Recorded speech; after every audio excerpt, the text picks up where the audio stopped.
আসসালামু আলাইকুম ওয়া রাহমাতুল্লাহি ওয়া বারাকাতুহু। আশা করি আল্লাহ পাকের অশেষ রহমতে আপনারা ভালো আছেন। আল্লাহ পাক ইরশাদ করেন, শপথ সূর্যের ও তার বিস্তৃত রোদের, শপথ চন্দ্রের যখন তা সূর্যের পর আবির্ভূত হয়, শপথ দিবসের যখন সে একে অর্থাৎ সূর্যকে প্রকাশ করে, শপথ রজনীর যখন সে একে অর্থাৎ সূর্যকে আচ্ছাদিত করে, শপথ আকাশের এবং তার নির্মাতার, শপথ পৃথিবীর এবং একে বিস্তৃতি দানকারীর, শপথ মানুষের এবং তার যিনি একে সুঠাম করেছেন, অতঃপর তাকে তার অসৎ ও সৎকর্মের জ্ঞান দান করেছেন।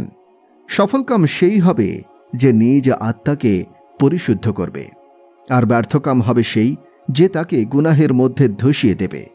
সূরা শামস আয়াত 1-10। নবী সাল্লাল্লাহু আলাইহি ওয়াসাল্লাম ইরশাদ করেন, হে আবু সুফিয়ান, তোমাদের কাছে আমি নিয়ে এসেছি ইহকালীন ও পরকালীন সম্মান। তিনি আরও ইরশাদ করেন, আল্লাহ তাআলা গোটা মানব জাতির জন্য আমাকে রহমত স্বরূপ প্রেরণ করেছেন, সুতরাং তোমরা আমার বাণীগুলো আমার পক্ষ থেকে অন্যদের কাছে পৌঁছে দিবে। আমি আপনাদের কৃতজ্ঞতা প্রকাশ করছি, আপনারা অনেক আগ্রহ এবং মহব্বত নিয়ে এখানে উপস্থিত হয়েছেন। এত পরিমাণ আবাল বৃদ্ধ বনিতা মুসলমানের সমাবেশ দেখলে আমার নবী কত আনন্দিত হতেন। স্বয়ং আল্লাহ তাআলা কত খুশি হয়েছেন। দিনী সমাবেশের চতুর্পাশ ফেরেশতা দ্বারা বেষ্টিত থাকে, একজনের উপর একজন দাঁড়িয়ে আসমান পর্যন্ত চলে যান তারা। সে দৃশ্য আপনারা দেখতে পেলে আনন্দে আত্মহারা হয়ে যেতেন। বিল্ডিংয়ের জবান থাকলে এর প্রতিটা পিলার কৃতজ্ঞতা জানাতো আপনাদের। আজ আল্লাহ এবং তার ফেরেশতাগণ অনেক খুশি। আমার নবীরও অনেক আনন্দ যে আমার উম্মত আজ দিনী আলোচনার জন্য সমবেত হয়েছে। প্রিয় সুধী, ওয়াজ করার জন্য তো পাকিস্তানে মানুষের কম ছিল না, কিন্তু এই টরেন্টোতে আসতে হলো কেন আমাকে? কারণ কোনো জঙ্গলে বা মরুভূমিতে একজন মানুষ থাকলেও নবীজি আমাকে সেখানেও যেতে বলেছেন। প্রতিটা উম্মতের জন্য কেঁদেছেন আমার নবী। উম্মতের জন্য তার কান্না, তার ব্যথা সকল নবীর তুলনায় বেশি ছিল। আকাশ ও পৃথিবী ওনার কান্না ও ব্যথার সাক্ষী। একটি ঘটনা আপনাদেরকে আমি শোনাচ্ছি। একদা নবীজি সাল্লাল্লাহু আলাইহি ওয়াসাল্লাম উম্মতের ব্যথায় ব্যথিত হয়ে আল্লাহকে বললেন, হে আল্লাহ, ইব্রাহিম আলাইহিস সালাম তো বলেছিলেন যে আমার অনুসরণ করবে সে তো আমারই অন্তর্ভুক্ত, আর কেউ আমাকে না মানলে আপনি ক্ষমাশীল এবং দয়ালু। ঈসা আলাইহিস সালাম বলেছিলেন, আপনি তাদেরকে শাস্তি দিতে চাইলে দিতে পারেন, তারা তো আপনারই বান্দা, আর যদি তাদেরকে মাফ করে দেন তাহলে কেউ কোনো আপত্তি উঠাতে পারবে না। তো আপনিই হলেন পরাক্রমশালী ও প্রজ্ঞাবান। ওনাদের উভয়ের মূল বক্তব্য ছিল এটাই যে, হে আল্লাহ, আপনি চাইলে আমার উম্মতকে শাস্তি দিতে পারেন, আবার চাইলে মাফ করে দিতে পারেন। আপনি তো অতি দয়ালু। কিন্তু আমার নবী বললেন, হে আল্লাহ, আমি তাদের মতো বলবো না। আমার কথা হলো, আমার উম্মতকে আপনি মাফ করেই দিন, অবশ্যই ক্ষমা করে দিন। তিনি ওনাদের মতো মাফ না করার কথা বলেননি। তো এই বলে এত বেশি কাঁদলেন, নবীজির দাড়ি মোবারক ভিজে গেল। আল্লাহ তাআলা জিবরাইল আলাইহিস সালামকে পাঠালেন, বললেন, গিয়ে জিজ্ঞাসা করো তিনি কাঁদছেন কেন। কান্নার কারণ তো আল্লাহ তাআলা আগে থেকেই জানেন, তারপরও আমাদের বোঝানোর জন্য এভাবেই জানতে চেয়েছেন। জিবরাইল আলাইহিস সালাম এসে জিজ্ঞাসা করলেন, তো নবীজি জবাবে বললেন, জিবরাইল, উম্মতের চিন্তা আমাকে শান্তিতে থাকতে দেয় না।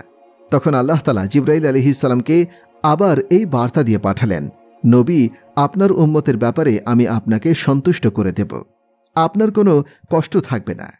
দেখুন, সন্তান অবাধ্য হলে মা বাবা ঘর থেকে বের করে দেয়।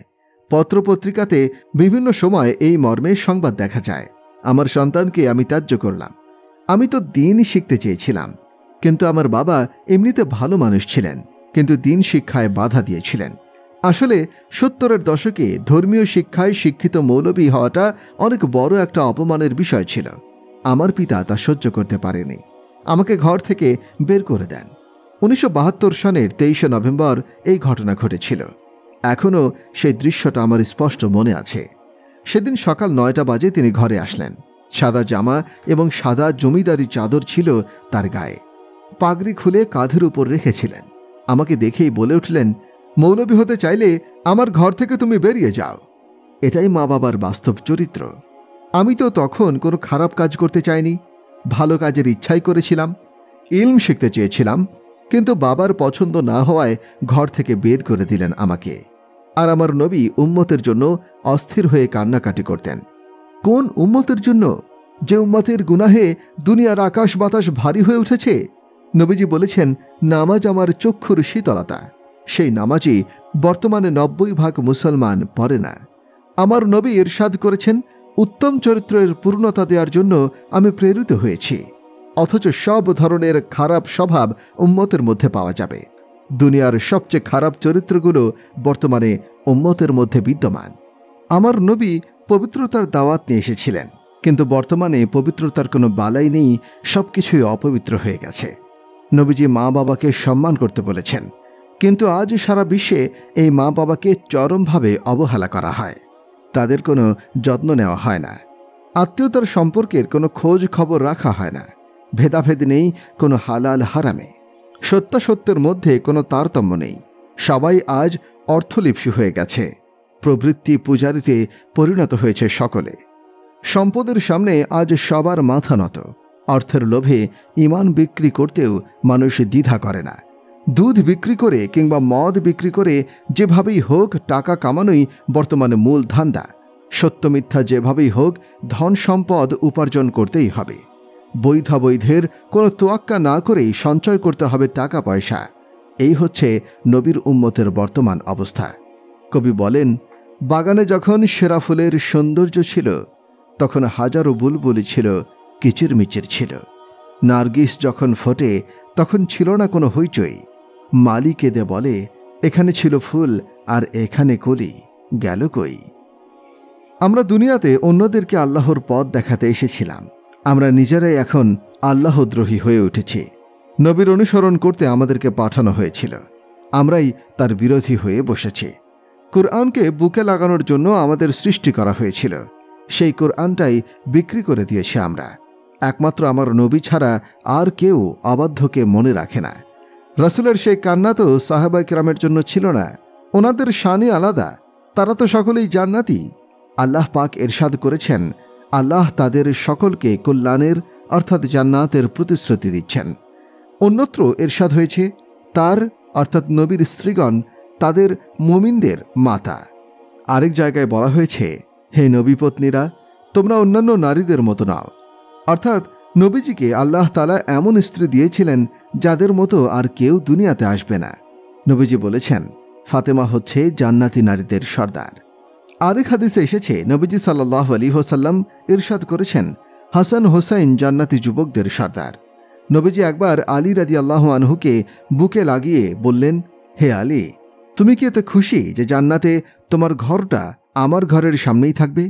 আলী রাদিয়াল্লাহু আনহু এটা শুনে কেঁদে দিয়ে বললেন, হে আল্লাহর রাসূল, আমি খুবই সন্তুষ্ট। এক হাদিসে এসেছে, নবীজি সাল্লাল্লাহু আলাইহি ওয়াসাল্লাম বলেন, আমি এমন একজনকে তার মা বাবার নাম সহ চিনি, জান্নাতের প্রত্যেকটি দরজায় যাকে স্বাগত জানাবে।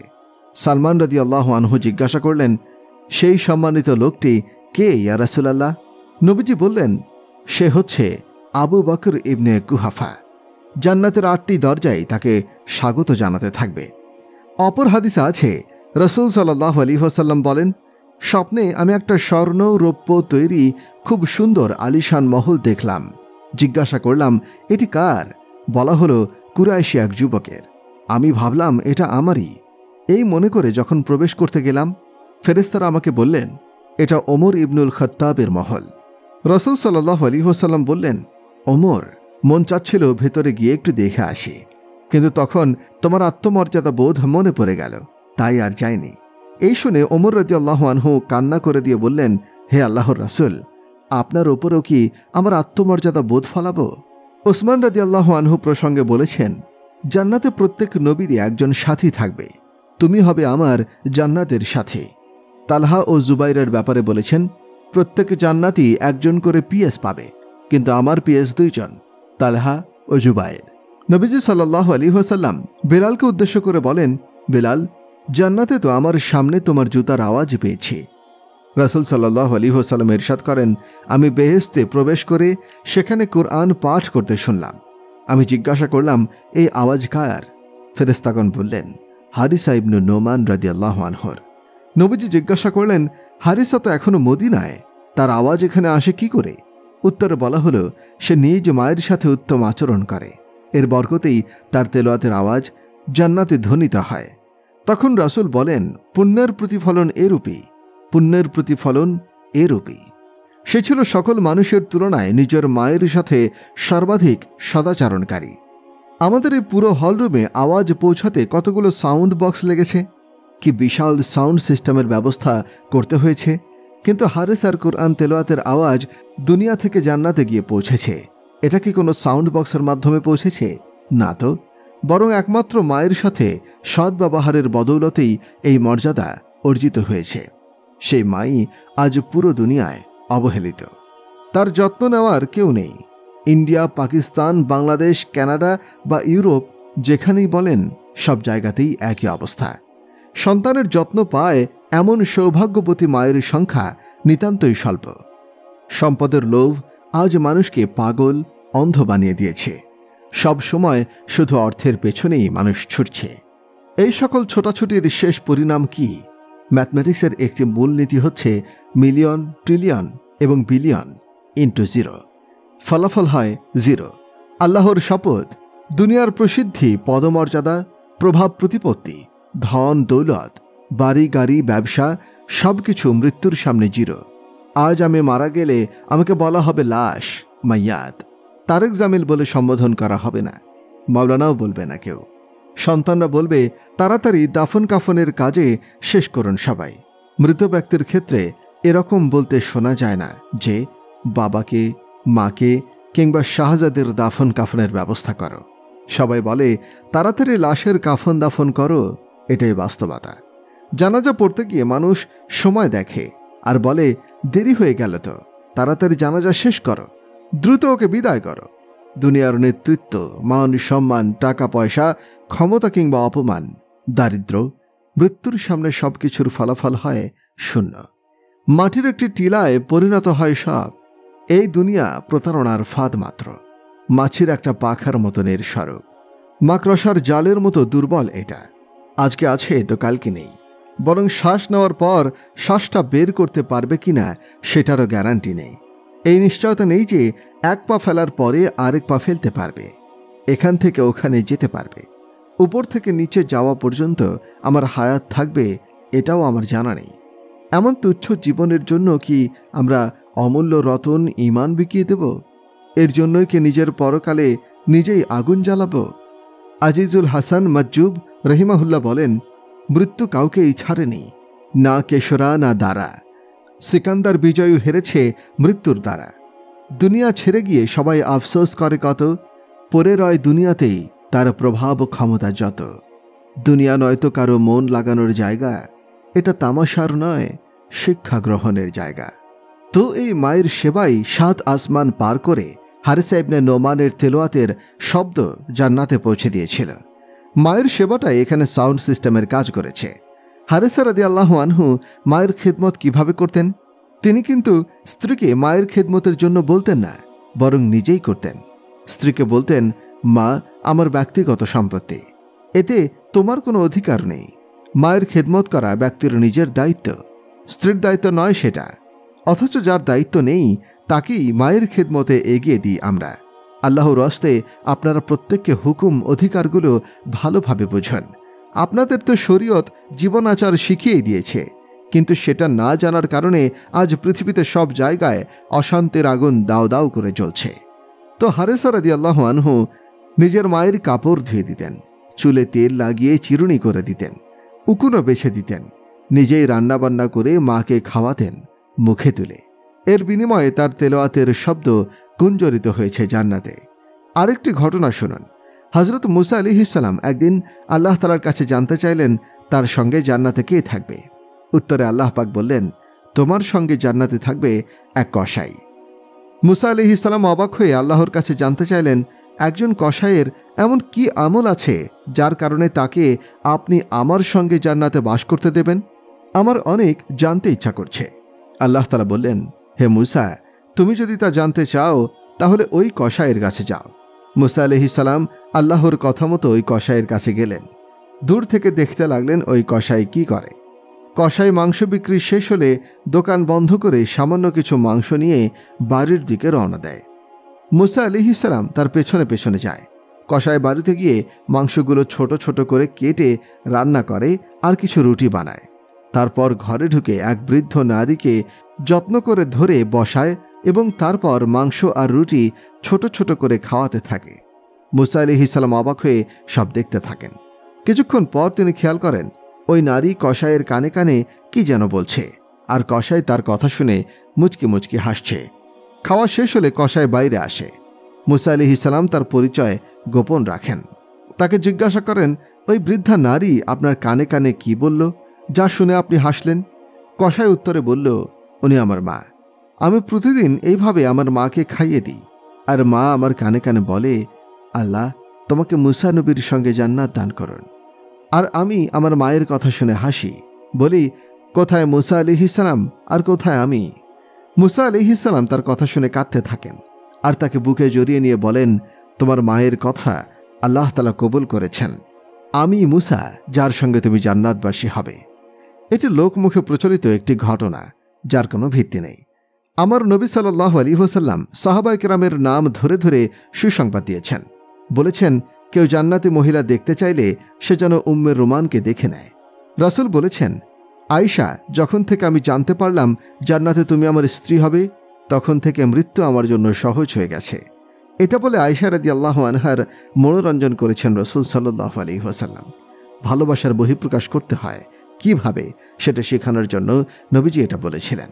শুধু দায়িত্ব পালন করলেই পারিবারিক জীবনে শান্তি আসে না। টাকা পয়সা কিংবা সুন্দর চেহারা সুরত দিয়েও শান্তি আসে না সংসারে। আল্লাহর শপথ, সংসারে শান্তি আনতে হলে একে অপরকে ইজ্জত সম্মান করতে হবে, মিষ্টি মিষ্টি কথা বলতে হবে, একজন আরেকজনকে দেখাতে হবে উত্তম আখলাক। এসবের মাধ্যমেই সংসার শান্তি সমৃদ্ধিতে ভরে ওঠে। বসে বসে তাসবিহ জপলে কিংবা বহু ধন সম্পদ জমা করলে সংসারে শান্তি আসে না।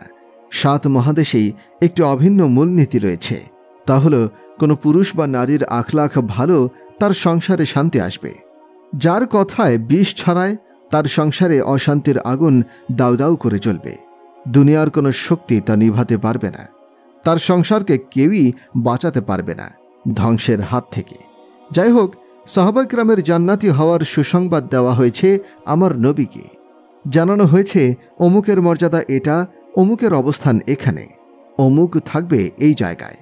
উম্মে হারিসাকে লক্ষ্য করে রাসূল সাল্লাল্লাহু আলাইহি ওয়াসাল্লাম বলেছিলেন, উম্মে হারিসা, তোমার ছেলে হারিসা আছে জান্নাতুল ফেরদাউসের উচ্চ স্তরে। সুতরাং আমার নবী তো সাহাবায়ে কেরামের জন্য কাঁদেননি। তারা তো জান্নাতি বলে আল্লাহ তাআলা সুসংবাদ দিয়েই দিয়েছেন। বরং রাসূল সাল্লাল্লাহু আলাইহি ওয়াসাল্লাম কেঁদেছেন আমার আপনার জন্য, পরবর্তী উম্মতের জন্য, এই গুনাহগার ও অবাধ্য উম্মতের মুক্তির স্বার্থে। মানুষ তো মৃত্যুর সময় সন্তানদের কথা মনে করে। আমার বাবার হঠাৎ মৃত্যু হয়। তিনি সুস্থ সবলই ছিলেন, হঠাৎ হার্ট অ্যাটাকে মারা যান। তো মৃত্যুর সময় আমার এক বোন ছিল লাহোরে, আরেক বোন ফয়সালাবাদে। মৃত্যুর আগ পর্যন্ত আমার বাবা বারবার শুধু বলেছিলেন, আমার মেয়েদের সাথে দেখা করিয়ে দাও, তাদেরকে একটু দেখতে চাই। এটা বলতে বলতে ওনার মৃত্যু হয়। মৃত্যুর সময় সবাই এমন কিছুই করেন। তৈমুর তুর্কিস্তানের আতরার শহরে মারা যান। তার মতো হিংস্র জালেম মানুষটাও মৃত্যুসজ্জায় বলেছিল, হায়, বীর মোহাম্মদকে যদি দেখে যেতে পারতাম। বীর মোহাম্মদ ছিল তার ছেলের নাম। মানুষের স্বাভাবিক অভ্যাস এটাই। আর আমার নবী মৃত্যুর সময় ভেবেছেন উম্মতের কথা। 11 হিজরির 12 রবিউল আউয়াল মোতাবেক 632 খ্রিস্টাব্দের জুনের 7 তারিখ সোমবার নবীজি ইন্তেকাল করেন। ইন্তেকালের আগে স্ত্রীদেরকে ডেকে এনে কিছু কথা বলে স্বাভাবিকভাবেই বিদায় দেন। এরপর ফাতেমাকে ডেকে এনে কানে কানে বললেন, আমি চলে যাচ্ছি। এটা শুনে ফাতেমা রাদিয়াল্লাহু আনহা কান্না শুরু করে দিলেন। নবীজি বললেন, কান্নার কিছু নেই, আমি অচিরেই তোমার সাথে মিলিত হব। 6 মাস পরে মাত্র 24 বছর বয়সে ফাতেমা রাদিয়াল্লাহু আনহার ইন্তেকাল হয়ে যায়। এরপর জামাতা আলী রাদিয়াল্লাহু আনহুকে ডেকে এনে তার মাথা কোলে রাখেন, পিছে হাত বুলিয়ে দোয়া দিয়ে দেন। পরে আদরের নাতি হাসান হোসেনকে ডেকে আনলেন। তাদের দেখে নবীজির চক্ষু শীতল হতো। হাসান রাদিয়াল্লাহু আনহুর মাথা থেকে কোমর পর্যন্ত ছিল নবীজির মতো, আর কোমর থেকে পা পর্যন্ত ছিল বাবা আলীর মতো। হুসেন রাদিয়াল্লাহু আনহু ছিলেন এর উল্টো। এজন্যই নবীজি সাল্লাল্লাহু আলাইহি ওয়াসাল্লাম মজা করে বলতেন, হাসান আমার সন্তান আর হুসাইন আলীর ছেলে। যাই হোক, যখন তাদেরকে জড়িয়ে ধরলেন তখন তার চোখে অশ্রুর বন্যা বয়ে গেল। স্ত্রী সন্তান ও জামাতা কাউকেই বিদায় দেওয়ার সময় ওনার চোখে পানি আসেনি, কিন্তু প্রিয় নাতিদেরকে বিদায় দেওয়ার সময় অশ্রু আর আটকে রাখতে পারলেন না। তিনি যেন ভবিষ্যৎ দেখতে পাচ্ছিলেন। একজনের মাথা কেটে শহীদ করা হচ্ছে, আরেকজন বিষক্রিয়ায় ছটফট করছে। কাঁদছিলেন ঠিক আছে, তবে তাদের জন্য হাত তুলে দোয়া করেননি, বরং আল্লাহর নির্ধারিত তাকদীরের হাতেই তাকে সোপর্দ করে দিয়েছিলেন। তাদেরকে রেখে দিয়েছিলেন জবাই হওয়ার জন্য। রাসূল সাল্লাল্লাহু আলাইহি ওয়াসাল্লাম এমনটা করে বুঝিয়ে দিলেন, পরবর্তী উম্মত যেন এই সন্তানের দোহাই দিয়ে হারাম উপার্জন না করে, ঘুষ না খায়, মৃত্যুর পরে ছেলেমেয়ে কিভাবে চলবে সেই চিন্তায় মিথ্যা প্রতারণা করে তাদের জন্য সম্পদ সঞ্চয় না করে। উম্মতকে এই শিক্ষা দিতেই হুসাইন রাদিয়াল্লাহু আনহুর শাহাদাতের ব্যাপারে রাসূল সাল্লাল্লাহু আলাইহি ওয়াসাল্লাম অবগত থাকা সত্ত্বেও তাদের জন্য দোয়া করেননি, তাদেরকে রক্ষার কোনো ব্যবস্থাও করে যাননি, বরং তাকদীরের হাতে তাদেরকে ছেড়ে দিয়ে যান। সবাই চলে যাওয়ার পরে জিবরাইল আলাইহিস সালাম আসলেন, এসে চুপচাপ দাঁড়িয়ে আছেন। রাসূল সাল্লাল্লাহু আলাইহি ওয়াসাল্লাম জিজ্ঞাসা করলেন, কি ব্যাপার জিবরাইল? তিনি বললেন, হে আল্লাহর রাসূল, মৃত্যুর ফেরেশতা বাইরে দাঁড়িয়ে আছেন, ভেতরে আসার অনুমতি চান। নিজের নবীর মর্যাদা কেমন দেখুন, মৃত্যু তার কাছে অনুমতি নিয়ে আসে। নবীজি সাল্লাল্লাহু আলাইহি ওয়াসাল্লাম বললেন, ঠিক আছে, আসতে বলুন তাকে। তো আজরাইল আলাইহিস সালাম এসে সালাম দিলেন নবীজি সাল্লাল্লাহু আলাইহি ওয়াসাল্লামকে। আজরাইল বললেন, হে রাসূলুল্লাহ, আপনি সর্বপ্রথম ব্যক্তি যাকে সালাম করছি। বহু নবীদেরই রূহ কবজ করেছি আমি, কাউকে সালাম করিনি, সর্বপ্রথম আপনাকেই করলাম। আপনি সর্বপ্রথম ব্যক্তি যার ব্যাপারে আল্লাহ তাআলা বলে দিয়েছেন আমার নবীর কাছে অনুমতি নিয়ে প্রবেশ করবে। তিনি আসতে চাইলে নিয়ে আসবে, না চাইলে থাকতে দিবে।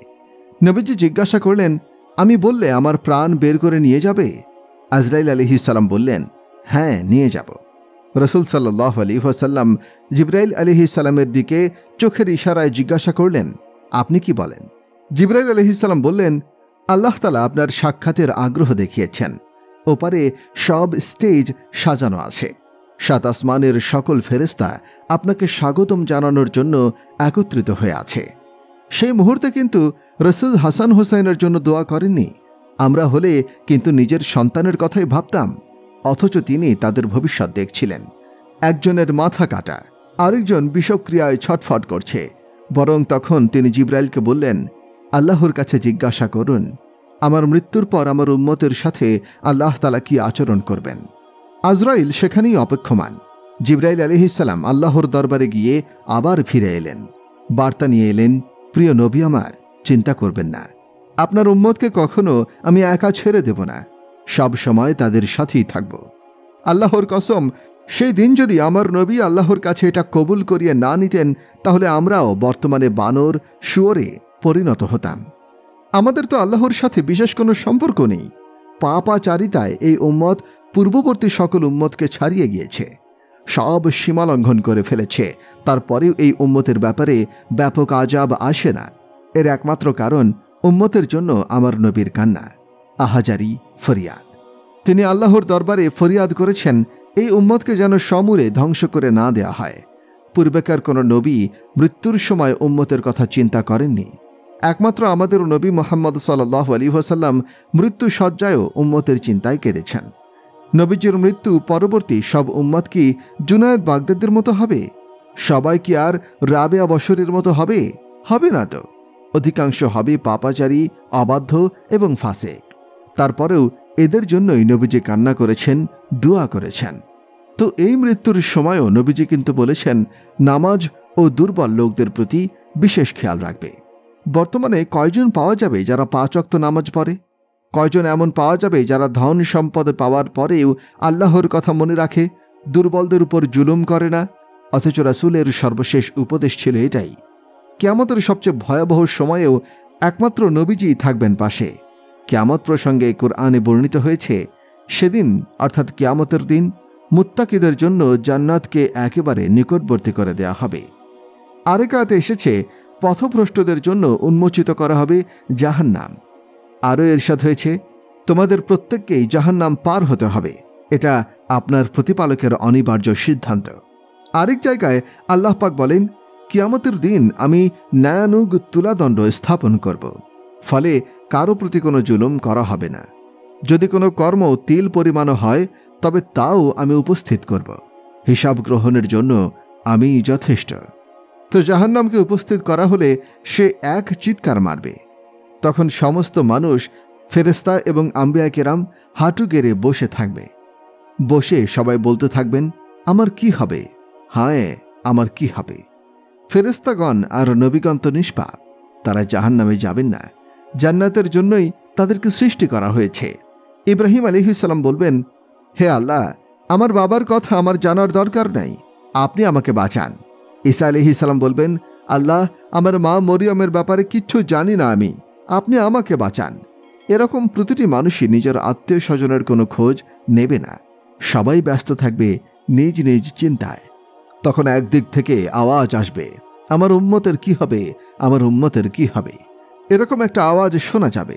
এই আওয়াজ শুনে সবাই খোঁজাখুঁজি শুরু করবে, আওয়াজটা আসছে কোত্থেকে। বলছে কে এটা? নিজের চিন্তা বাদ দিয়ে কে সেই লোক যে অন্যের চিন্তায় পেরেশান? খুঁজতে খুঁজতে নবীজিকে পাওয়া যাবে। তিনি আঁচল পেতে বলছেন, ইয়া আল্লাহ, আমার উম্মতকে রক্ষা করুন। এই নবী আমাদেরকে সারা জীবন ও মৃত্যুর সময়ও ভোলেননি, ভুলবেন না সেদিনও যেদিন অন্যান্য নবীগণ উম্মতকে ভুলে যাবেন। মাতা পিতা সন্তানদের চিনবে না, স্বামী স্ত্রী একে অপরকে দেখে এড়িয়ে যাবে। হাসরের সেই কঠিন মুহূর্তেও তিনি উম্মতের কথা ভুলবেন না, বলতে থাকবেন, হে আল্লাহ, আমার উম্মতকে রক্ষা করুন। ইনিই হচ্ছেন আমার নবী মুহাম্মদ মুস্তাফা সাল্লাল্লাহু আলাইহি ওয়াসাল্লাম। তিনিই একমাত্র নবী যার নামটাও আল্লাহ তাআলার নিজের নামের সাথে মিলিয়ে রেখেছেন। আল্লাহ তাআলা নিজের নাম বাছাই করেছেন নুক্তাবিহীন হরফের মাধ্যমে। সেগুলো হচ্ছে আলিফ, লাম, হা। নবীজির নামও এরকম নুক্তাবিহীন অক্ষর দিয়েই বানিয়েছেন। মুহাম্মদ এবং আহমদ এই দুই শব্দের কোনোটাতেই নুক্তা বিশিষ্ট অক্ষর নেই। এছাড়া আল্লাহ এবং মোহাম্মদ নামের মধ্যে হরফ সংখ্যাতেও মিল রয়েছে। উভয় নামেই 4টি করে অক্ষর দেখা যায়। আল্লাহ শব্দ আলিফ, লাম, লাম এবং হা এই 4 অক্ষর দ্বারা গঠিত, আর মোহাম্মদ শব্দে মিম, হা, মিম ও দাল 4টি অক্ষর বিদ্যমান। তেমনি রাসূলের আরেক নাম আহমদ, এটাতেও 4টি অক্ষর রয়েছে, আলিফ, হা, মিম এবং দাল।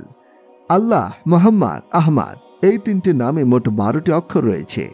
ওদিকে কালিমার 2 অংশ লা ইলাহা ইল্লাল্লাহ এবং মুহাম্মদুর রাসূলুল্লাহ এই উভয় অংশে 12টি করে অক্ষর রাখা আছে। এতটাই মেপে মেপে আল্লাহ পাক নামগুলো রেখেছেন। উপমহাদেশের 3 দেশ ভারত, পাকিস্তান ও বাংলাদেশ এবং ইরানে আল্লাহকে খোদা বলা হয়। খোদা বলা নিষেধ নয়, কারণ ওলামায়ে কেরাম এটা ব্যবহার করেন। তবে আমার অনুরোধ, আপনারা আল্লাহকে আল্লাহ নামে ডাকতে অভ্যস্ত হন। এটাই ওনার আসল নাম। খোদা হচ্ছে আল্লাহর একটি গুণবাচক নামের অর্থ। কোনো একজন সেটা বানিয়েছে, কাউকে তার নামের অর্থ দিয়ে ডাকা হয় না। যেমন আমার নাম তারেক জামিল, তারেক অর্থ রাতে আগমনকারী। তো কেউ কি এরকম বলবে, মাওলানা রাতে আগমনকারী কি এসেছেন? মাওলানা রাতে আগমনকারী কেমন আছেন? আপনাদেরকে একটা সত্য ঘটনা শোনাই, এতে আমার কথাটা আরও স্পষ্ট হবে।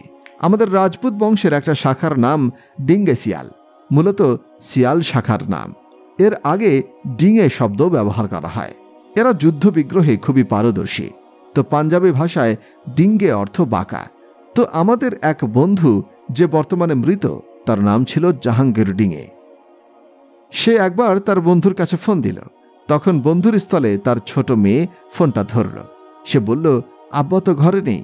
তখন সে বলল, ঠিক আছে, তোমার বাবা ঘরে আসলে বলবে জাহাঙ্গীর ডিঙ্গে নামে এক লোক ফোন দিয়েছিল। আর একটু আগেই বললাম পাঞ্জাবি ভাষায় ডিঙ্গা অর্থ বাঁকা। তো পরে আমার সেই বন্ধু তার বন্ধু জাহাঙ্গীরকে ফোন করে জানায়, জাহাঙ্গীর, মজার একটা ঘটনা ঘটেছে। সে জিজ্ঞাসা করল, কি? সেই বন্ধু বলল, বাসায় ফিরলে আমার মেয়ে বলে, আব্বু, বাঁকা জাহাঙ্গীর ফোন দিয়েছিল। তো ভাই, আপনারা আল্লাহকে আল্লাহই বলবেন। এই নামই কোরআনে বহু জায়গায় ব্যবহৃত হয়েছে। যেমন ইরশাদ হচ্ছে, আল্লাহ ভূমণ্ডল ও নভমণ্ডলের জ্যোতি। তার জ্যোতির উদাহরণ যেন একটি কুলঙ্গি, যাতে রয়েছে প্রদীপ। আরও আছে, আল্লাহ তিনি, যিনি ছাড়া কোনো ইলাহ নেই, তিনি চিরঞ্জীব, সর্বসত্তার ধারক। আরও আছে, আর তোমাদের ইলাহ হচ্ছেন এক ও অদ্বিতীয় ইলাহ, তিনি ছাড়া আর কোনো মাবুদ নেই, তিনি অতিশয় দয়ালু ও পরম করুণাময়। আরও আছে, আল্লাহ তাআলা সেই সত্তা যিনি 7 আসমান ও 7 জমিন সৃষ্টি করেছেন।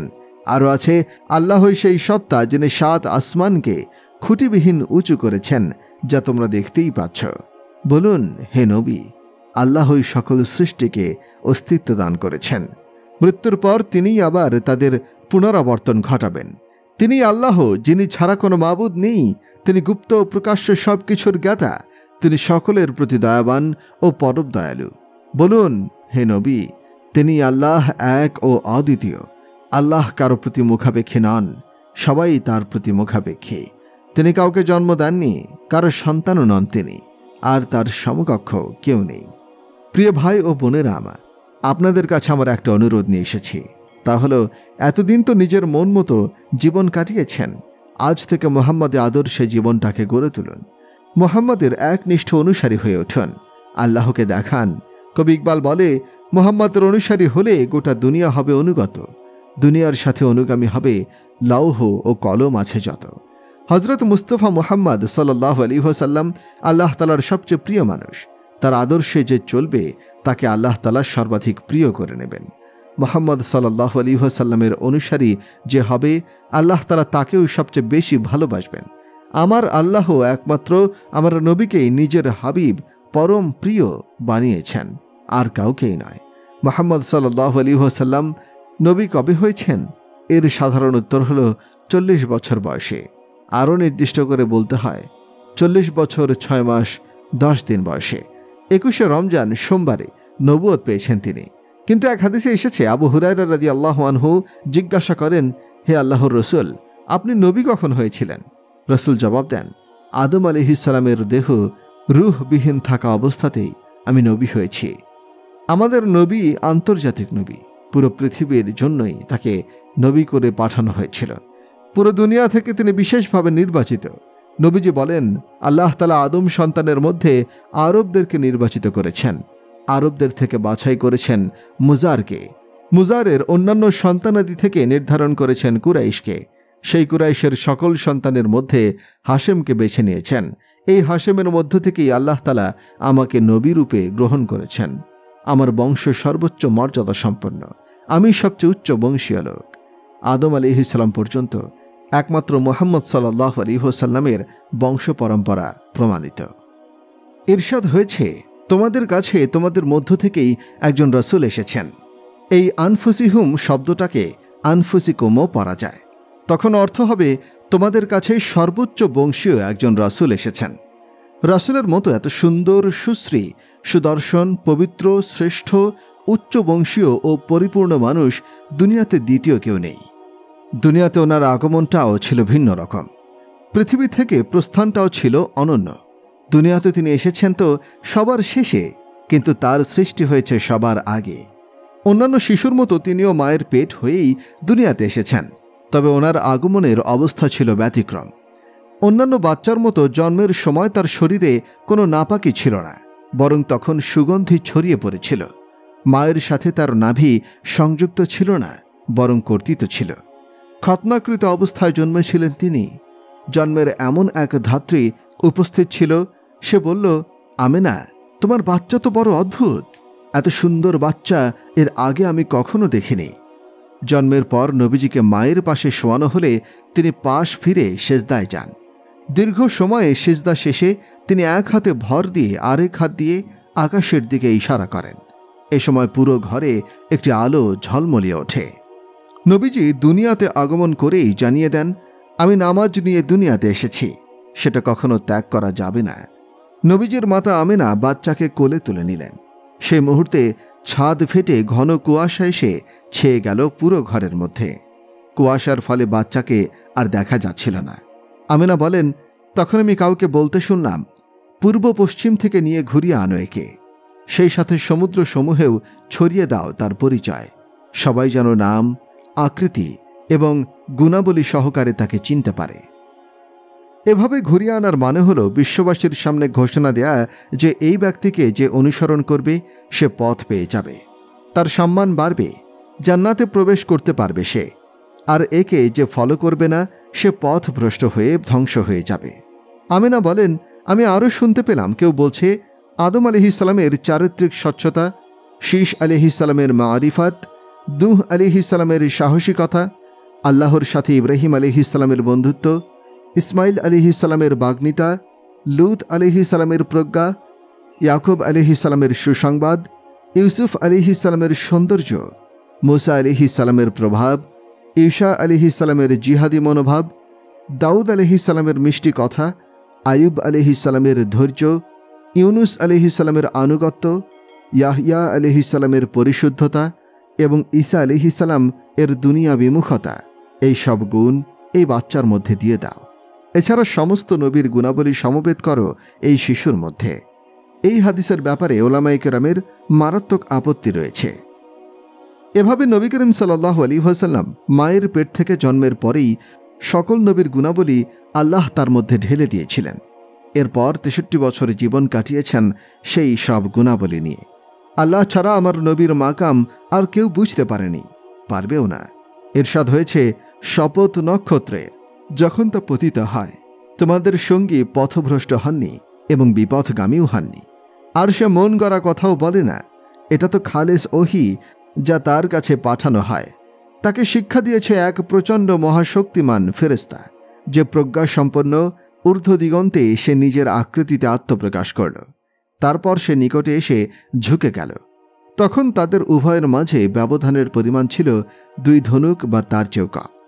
এভাবে নিজের বান্দার প্রতি যা ওহী নাজিল করার ছিল তা আল্লাহ নাজিল করলেন, যা সে দেখেছে। রাসূলের অন্তঃকরণ তা অস্বীকার করে নাই। তবুও কি তার প্রত্যক্ষ বিষয় নিয়ে তোমরা তার সঙ্গে বিতণ্ডা করবে? বস্তুত সে তাকে, অর্থাৎ ফেরেশতাদেরকে, সিদরাতুল মুনতাহায় সীমান্তবর্তী কুলগাছ আরও একবার দেখেছে। সেই বৃক্ষের কাছেই অবস্থিত জান্নাতুল মাওয়া। তখন সেই কুল গাছটি যা দ্বারা আচ্ছন্ন থাকে তা দিয়েই আচ্ছন্ন ছিল। তার রাসূল সাল্লাল্লাহু আলাইহি ওয়াসাল্লামের দৃষ্টিভ্রম হয়নি, লক্ষ্যচ্যুতও হয়নি।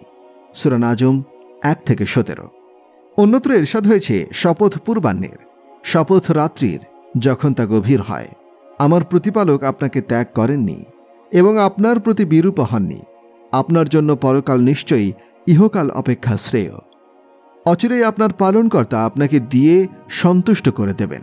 আরেক আয়াতে আল্লাহ তাআলা বলেন, মহিমাময় সেই সত্তা যিনি নিজ বান্দার প্রতি সত্য ও মিথ্যার মধ্যে মীমাংসাকারী কিতাব নাজিল করেছেন, যাতে তা বিশ্ববাসীর জন্য হয় সতর্কবাণী। অন্যত্র এসেছে, হে নবী, আমি আপনাকে সাক্ষী ও সুসংবাদদাতা এবং সতর্ককারী রূপে প্রেরণ করেছি। পাঠিয়েছি আপনাকে আল্লাহর নির্দেশে মানুষকে তার দিকে আহ্বানকারী এবং আলোর বিস্তারকারী প্রদীপ রূপে। আরও বলা হয়েছে, আলিফ লাম র, এটি সেই কিতাব যা আমি আপনার কাছে মানুষকে অন্ধকার থেকে আলোতে নিয়ে আসার জন্য অবতীর্ণ করেছি। আরেক জায়গায় ইরশাদ হয়েছে, তোমাদের কাছে নিশ্চয় আলো এবং সুস্পষ্ট কিতাব এসেছে আল্লাহর পক্ষ থেকে। এ স্থানে বলা হয়েছে, হে ইমানদারগণ, তোমরা রাঈনা বলো না, বরং বলবে আমাদের দিকে দৃষ্টি দিন, আমাদের কথা শুনুন। আরও ইরশাদ হয়েছে, হে রাসূল, আপনার উপর আপনার প্রভুর পক্ষ থেকে অবতীর্ণ বিধান মানুষের কাছে পৌঁছে দিন।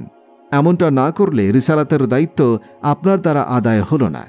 সূরা ইনশিরায়ে এসেছে, আমি আপনার অন্তর খুলে দিয়েছি, আপনার বোঝা হালকা করেছি। সেই বোঝা যা আপনাকে কুঁজো বানিয়ে দিয়েছিল তা আমি সরিয়ে দিয়েছি। আপনার আলোচনাকে সমুন্নত করেছি আমি। সূরা কাউসারে বলা হয়, আমি আপনাকে হাউজে কাউসার দিয়েছি। সুতরাং নিজ প্রভুর উদ্দেশ্যে আপনি নামাজ পড়ুন, কুরবানি করুন, নিশ্চয় আপনার শত্রুরাই নির্বংশ হবে। কোরআনের আরেক জায়গায় বলা হয়েছে, তোমাদের দেখা অদেখা বিষয়ের শপথ করে বলছি আমি, এটি কুরআন, সম্মানিত বার্তাবাহকের বাণী, কোনো কবির কবিতা নয়, তবে খুব কমই তোমরা বিশ্বাস করো। এটা শুধু গণকের কথা নয়, তবে তোমরা খুব কমই উপদেশ গ্রহণ করো। এটি বিশ্ব প্রতিপালকের পক্ষ থেকে অবতীর্ণ কিতাব। এই সকল আয়াতে আল্লাহ তাআলা আমার নবীর কথা বর্ণনা করেছেন। নবীর শানে নাত গাওয়া হয় না, আমিও তেমন গেয়েছি। তবে আমার নাত হল রব্বে করিমের গাওয়া নাত, যে নাত আমার প্রিয় নবীর শানে আমার রব কুরআনে উল্লেখ করেছেন। তো আল্লাহর ইজ্জত মর্যাদা ও অবস্থান যেমনকার বোধগম্য নয়, তেমনি আমার নবীর শান ও মান একমাত্র আল্লাহ তাআলা ছাড়া কেউই বুঝতে পারবে না। আপনাদের কাছে আমার বিনীত অনুরোধ, মুহাম্মাদি হয়ে যান, একনিষ্ঠ ভক্ত বনে যান মুহাম্মদ সাল্লাল্লাহু আলাইহি ওয়াসাল্লামের। এই জীবনটা কদিনের, চোখ বন্ধ করলেই নতুন ও চিরস্থায়ী জীবন শুরু হয়ে যাবে। দুনিয়ার এই ধোঁকা থেকে বের হয়ে আসুন, এই চাকচিক্য ভুলে বাস্তবতা বুঝুন, ছুটে চলুন নববী আদর্শের দিকে। হাদিসে এসেছে, রাসূল সাল্লাল্লাহু আলাইহি ওয়াসাল্লাম বললেন, হে আবু সুফিয়ান, তোমাদের কাছে আমি নিয়ে এসেছি ইহকালীন ও পরকালীন সম্মান। রাসূল ছাড়া আজ পর্যন্ত এমন দাবি কেউ করতে পারেনি। আমার অনুসরণ করলে ইহকাল পরকাল উভয় জীবনেই শান্তিতে থাকবে। একদা এক গ্রাম্য লোক এসে নবীজিকে বলল, হে মুহাম্মদ। নবীজি বললেন, লাব্বাইক, কি বলবে বলো। কেউ বেয়াদবি করলে নবীজি ভদ্রতায় তার সাথে জবাব দিতেন। তো সেই গ্রাম্য লোক জিজ্ঞাসা করল, তোমার 3টি কথা আমার বুঝে আসে না। জিজ্ঞাসা করলেন, কি সেগুলো? সে বলা শুরু করল, 1, তুমি বলে থাকো আমরা নাকি পূর্বপুরুষের ধর্ম ছেড়ে তোমার ধর্ম গ্রহণ করব। আমরা কি পাগল নাকি? কেন আমরা পূর্বপুরুষের ধর্ম ছাড়ব? 2, তুমি আরও জানাও মৃত্যুর পরে মাটির সাথে মিশে যাওয়ার পরেও নাকি আমরা জীবিত হব। কই, আমাদের পূর্বপুরুষ তো আজ পর্যন্ত জীবিত হলো না, সবাই তো কবরেই পড়ে আছে। 3, এই কথাও তোমার থেকে শুনেছি যে মুসলমানদের হাতে নাকি রোম পারস্য পরাজিত হবে। তোমাদের মতো এমন নিঃস্ব গরিবরা কি করে এত পরাশক্তিকে পরাজিত করবে? রাসূল বললেন, তুমি দীর্ঘ হায়াত পাবে ইনশাআল্লাহ। তখন দেখতে পাবে পুরো আরব আমার আনিত দিন গ্রহণ করে নিয়েছে, আর পারস্য রোমও এসে গেছে মুসলমানদের করতলে। আর বাকি রইল মৃত্যুর পরে জীবিত হওয়ার বিষয়টা। সেটা আমি হাসরের মাঠে পুনরুত্থিত হওয়ার পরে তোমাকে হাত ধরে দেখিয়ে দিব। সে লোকটি বলল, আমি তোমার কথা মানি না, এই বলে চলে গেল। তো মক্কা বিজয়ের পর যখন তলে তলে মানুষ ইসলামের ছায়াতলে আশ্রয় নিল, তখন সেই গ্রাম্য ব্যক্তি তো মনে মনে বলল, একটা বিষয় হয়েই গেল। পরে ওমর রাদিয়াল্লাহু আনহুর যুগে যখন রোম পারস্য বিজিত হয়ে গেল, তখন সে ভাবল, মুহাম্মাদের করা 2টি ভবিষ্যৎবাণী তো সত্য প্রমাণিত হয়েছে। তৃতীয়টা হওয়ার আগেই আমি মুসলমান হয়ে গেলাম। মুসলমান হয়ে সে মদিনায় হিজরত করে চলে আসে, সেখানেই বাকি জীবনযাপন করে ফেলে। তো সেই গ্রাম্য লোকের বৈঠকে ওমর রাদিয়াল্লাহু আনহু বিশেষ প্রোটোকল দিতেন। অন্য সাহাবীরা আশ্চর্য হয়ে ভাবতেন, ওমরের মতো আমিরুল মুমিনিন কেন গ্রাম্য সাধারণ এক লোককে প্রোটোকল দেন? একদিন ওমর রাদিয়াল্লাহু আনহু বলেন, আমি কেন একে প্রোটোকল দিই সেটা কি বলবো তোমাদেরকে? সবাই বলল, বলুন। তিনি বললেন, আমি সেই মজলিসে ছিলাম যে মজলিসে এই ব্যক্তি এসেছিল। আর রাসূল সাল্লাল্লাহু আলাইহি ওয়াসাল্লাম তাকে বলেছিলেন, কিয়ামতের দিন তোমার হাত ধরে আমি দেখিয়ে দিব যে মৃত্যুর পর মানুষ পুনরায় জীবিত হবে কিনা। আর নবী একবার যার হাত ধরবেন জান্নাতে পৌঁছানো পর্যন্ত সেই হাত আর ছাড়বেন না। তো এই লোককে আমার নবীজি হাত ধরে জান্নাতে প্রবেশ করাবেন। সুতরাং এই ব্যক্তির বিশেষ মর্যাদা রয়েছে। তো প্রিয় ভাই ও বোনেরা, আপনারাও সব কিছু থেকে মুক্ত হয়ে নিজের নিয়ন্ত্রণটা রসুলের হাতে দিয়ে দিন, তার একান্ত অনুগত হয়ে যান। নবীজির জীবনটা ছিল খুবই সুন্দর। সেই জীবনের একটি অংশ জুড়ে ছিল ইবাদত। ইবাদত কিন্তু খুব বেশি নয়, 5 ওয়াক্ত নামাজ আর বছরে মাত্র 1 মাস রোজা। আমার নবী জীবনে রমজান পেয়েছেন 9টা। দ্বিতীয় হিজরির শাবান মাসের 2 তারিখ সোমবারে রোজার বিধান নাজিল হয়। সে সময় ছিল সেপ্টেম্বর মাস। তো ইংরেজি ক্যালেন্ডারে প্রতি বছরে রমজান একটু একটু করে পিছিয়ে আসছিল। সেই হিসাবে নবীর 9টি রমজান মাস ছিল সেপ্টেম্বর, আগস্ট, জুলাই আর জুন, এই মাসগুলোর মধ্যে।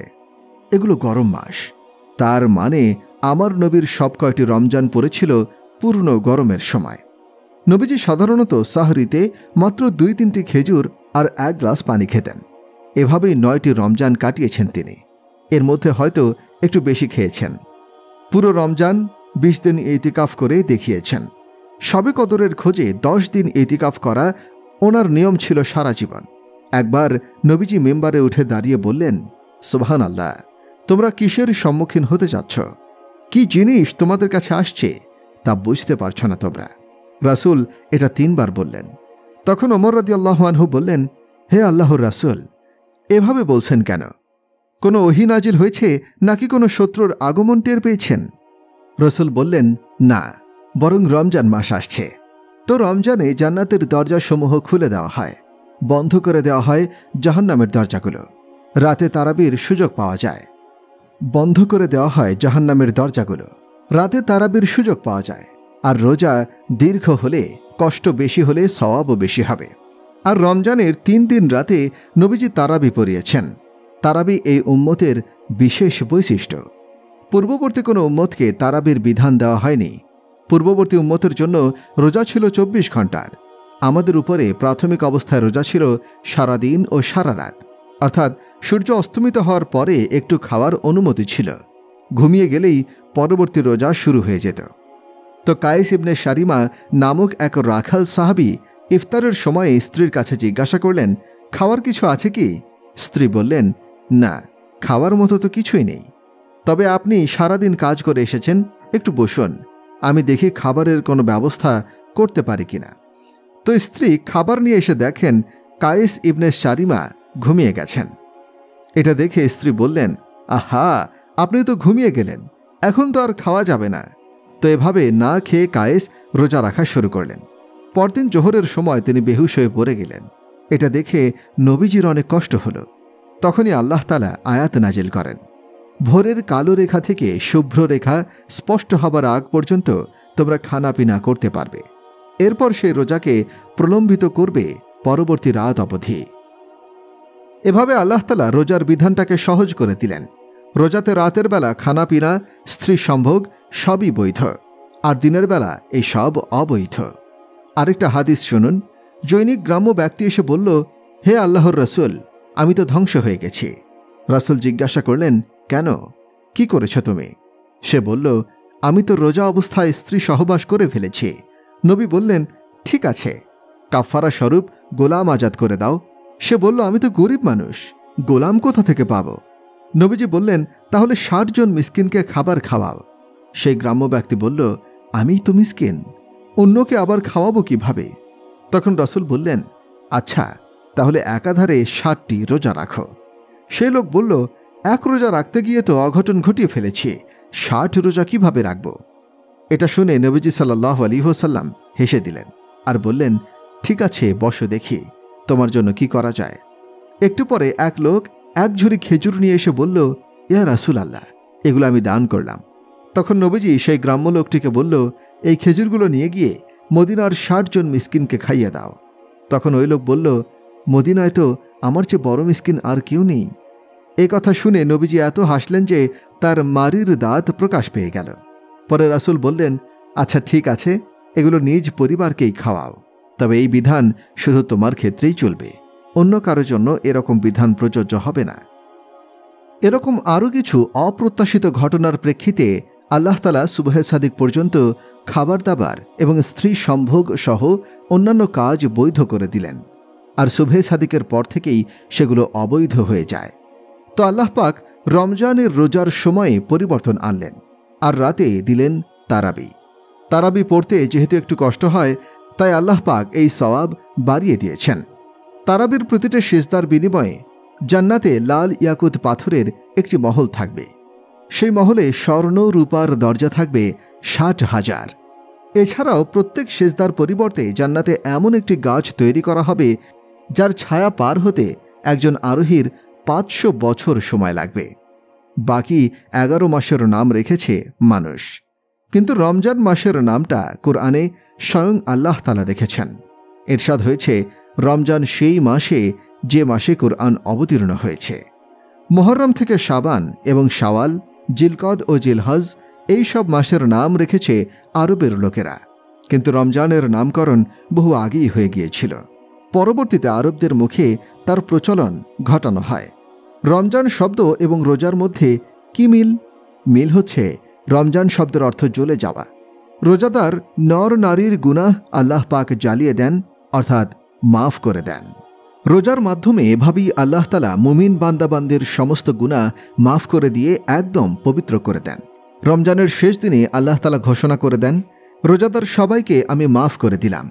নবীজি তো সাধারণত সাহরিতে 2-3টি খেজুর খেয়েই রোজা রাখতেন। তো একবার কোথাও থেকে বকরির মাথা দিয়ে রান্না করার তরকারি আসলো। রাসূল সাল্লাল্লাহু আলাইহি ওয়াসাল্লাম সেটা সাহরিতে খুব মজা করে খাচ্ছিলেন। ওনার সাথে তখন ইরবাজ ইবনে সারিয়া আলী ও মিকদাদ রাদিয়াল্লাহু আনহুম ছিলেন। বছরে বেলাল রাদিয়াল্লাহু আনহু এসে বললেন, হে আল্লাহর রাসূল, সাহরির সময় তো শেষ, খাওয়া বন্ধ করুন, ফজরের আজান দিব এখন আমি। নবীজি বললেন, আচ্ছা ঠিক আছে। তখন বেলাল রাদিয়াল্লাহু আনহু আজান দিতে গেলেন। গিয়ে আবার তার মনে হলো দেখে আসি নবীজির খাওয়া শেষ হয়েছে কিনা। গিয়ে দেখেন রসুল তখনও খাচ্ছেন। বেলাল বললেন, আল্লাহর রাসূল, আল্লাহর শপথ, সকাল সকাল তো হয়ে গেছে, খাওয়া বন্ধ করুন। এটা শুনে নবীজি হাত গুটিয়ে নিলেন আর বললেন, বেলাল, সকাল তখনও হয়েছিল না, কিন্তু তোমার কসম যেন মিথ্যা না হয়, এজন্য আল্লাহ তাআলা এখন সকাল করে দিয়েছেন। আলী রাদিয়াল্লাহু আনহু বলেন, বেলাল রাদিয়াল্লাহু আনহু সেই কথাটা না বললে নবীজি যতক্ষণ খেতেন ততক্ষণই আল্লাহ সকালকে বিলম্বিত করতেন। এছাড়াও বাহু, গর্দান ও কোমরের নরম গোস্ত রসুলের পছন্দ ছিল, আর দুধ পছন্দ করতেন তিনি। এছাড়াও রাসূলের আজোয়া খেজুর, বার্নি খেজুর পছন্দ ছিল। তাজা রুটি খেতেও ভালোবাসতেন নবীজি। তিনি কখনো বাসি রুটি খেতেন না। সকালের রান্না করা সন্ধ্যায় কিংবা সন্ধ্যার রান্না করা খাবার সকালে খেতেন না। খেলে তাজা খেতেন, না হলে অভুক্ত থাকতেন। কেবল একবার হজের সময় আলী রাদিয়াল্লাহু আনহুর বোন উম্মে হানির ঘরে কয়েক টুকরো বাসি রুটি খেয়েছিলেন।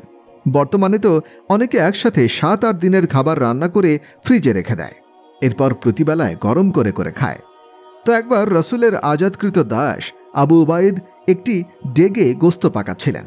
নবীজি বললেন, আমাকে বাহুর গোস্ত দাও। সেটা খাওয়ার পরে আবার বললেন, আমাকে আরেকটা দাও। সেটা খাওয়ার পরে আবারও বললেন, আরেকটা দাও আমাকে। তখন আবু উবাইদা বললেন, এক বকরির বাহু দুটাই তো থাকে। রাসূল বললেন, তুমি যদি এটা না বলতে তাহলে যতক্ষণ আমি চাইতাম ততক্ষণ ডেগে হাত দিলে বাহু পাওয়া যেত। তো আল্লাহ তাআলা রমজানটাকে রহমত স্বরূপ করে দিয়েছেন। এই রমজানে আল্লাহ তাআলা জান্নাতের দরজা উন্মোচিত করে দেন আর বন্ধ করে দেন জাহান্নামের দরজাগুলো। রমজানে রোজাগুলো সুন্দরভাবে রাখবেন। একে অপরের সাথে কোনো ধরনের ঝগড়া বিবাদ হয়ে থাকলে সেগুলো মাফ করে দেবেন। স্বামী স্ত্রী, ভাই বোন বা আত্মীয় স্বজনের সাথে কোনো মন কষাকষি থেকে থাকলে সেগুলো মিটিয়ে নেবেন। হজে যাওয়ার সময় যেমন প্রস্তুতি গ্রহণ করেন, তেমনি রমজান মাসের আগেও প্রস্তুতি নেওয়ার আছে। রমজান আসার আগেই নিজের গুনাহের জন্য আল্লাহর কাছে মাফ চাইবেন। পরস্পরে ক্ষমার আদান প্রদান করবেন। মীমাংসার জন্য নিজেই এগিয়ে যান। এতে আল্লাহ তাআলা আপনাকে বড় বানাবেন, বৃদ্ধি করে দেবেন আপনার মর্যাদা।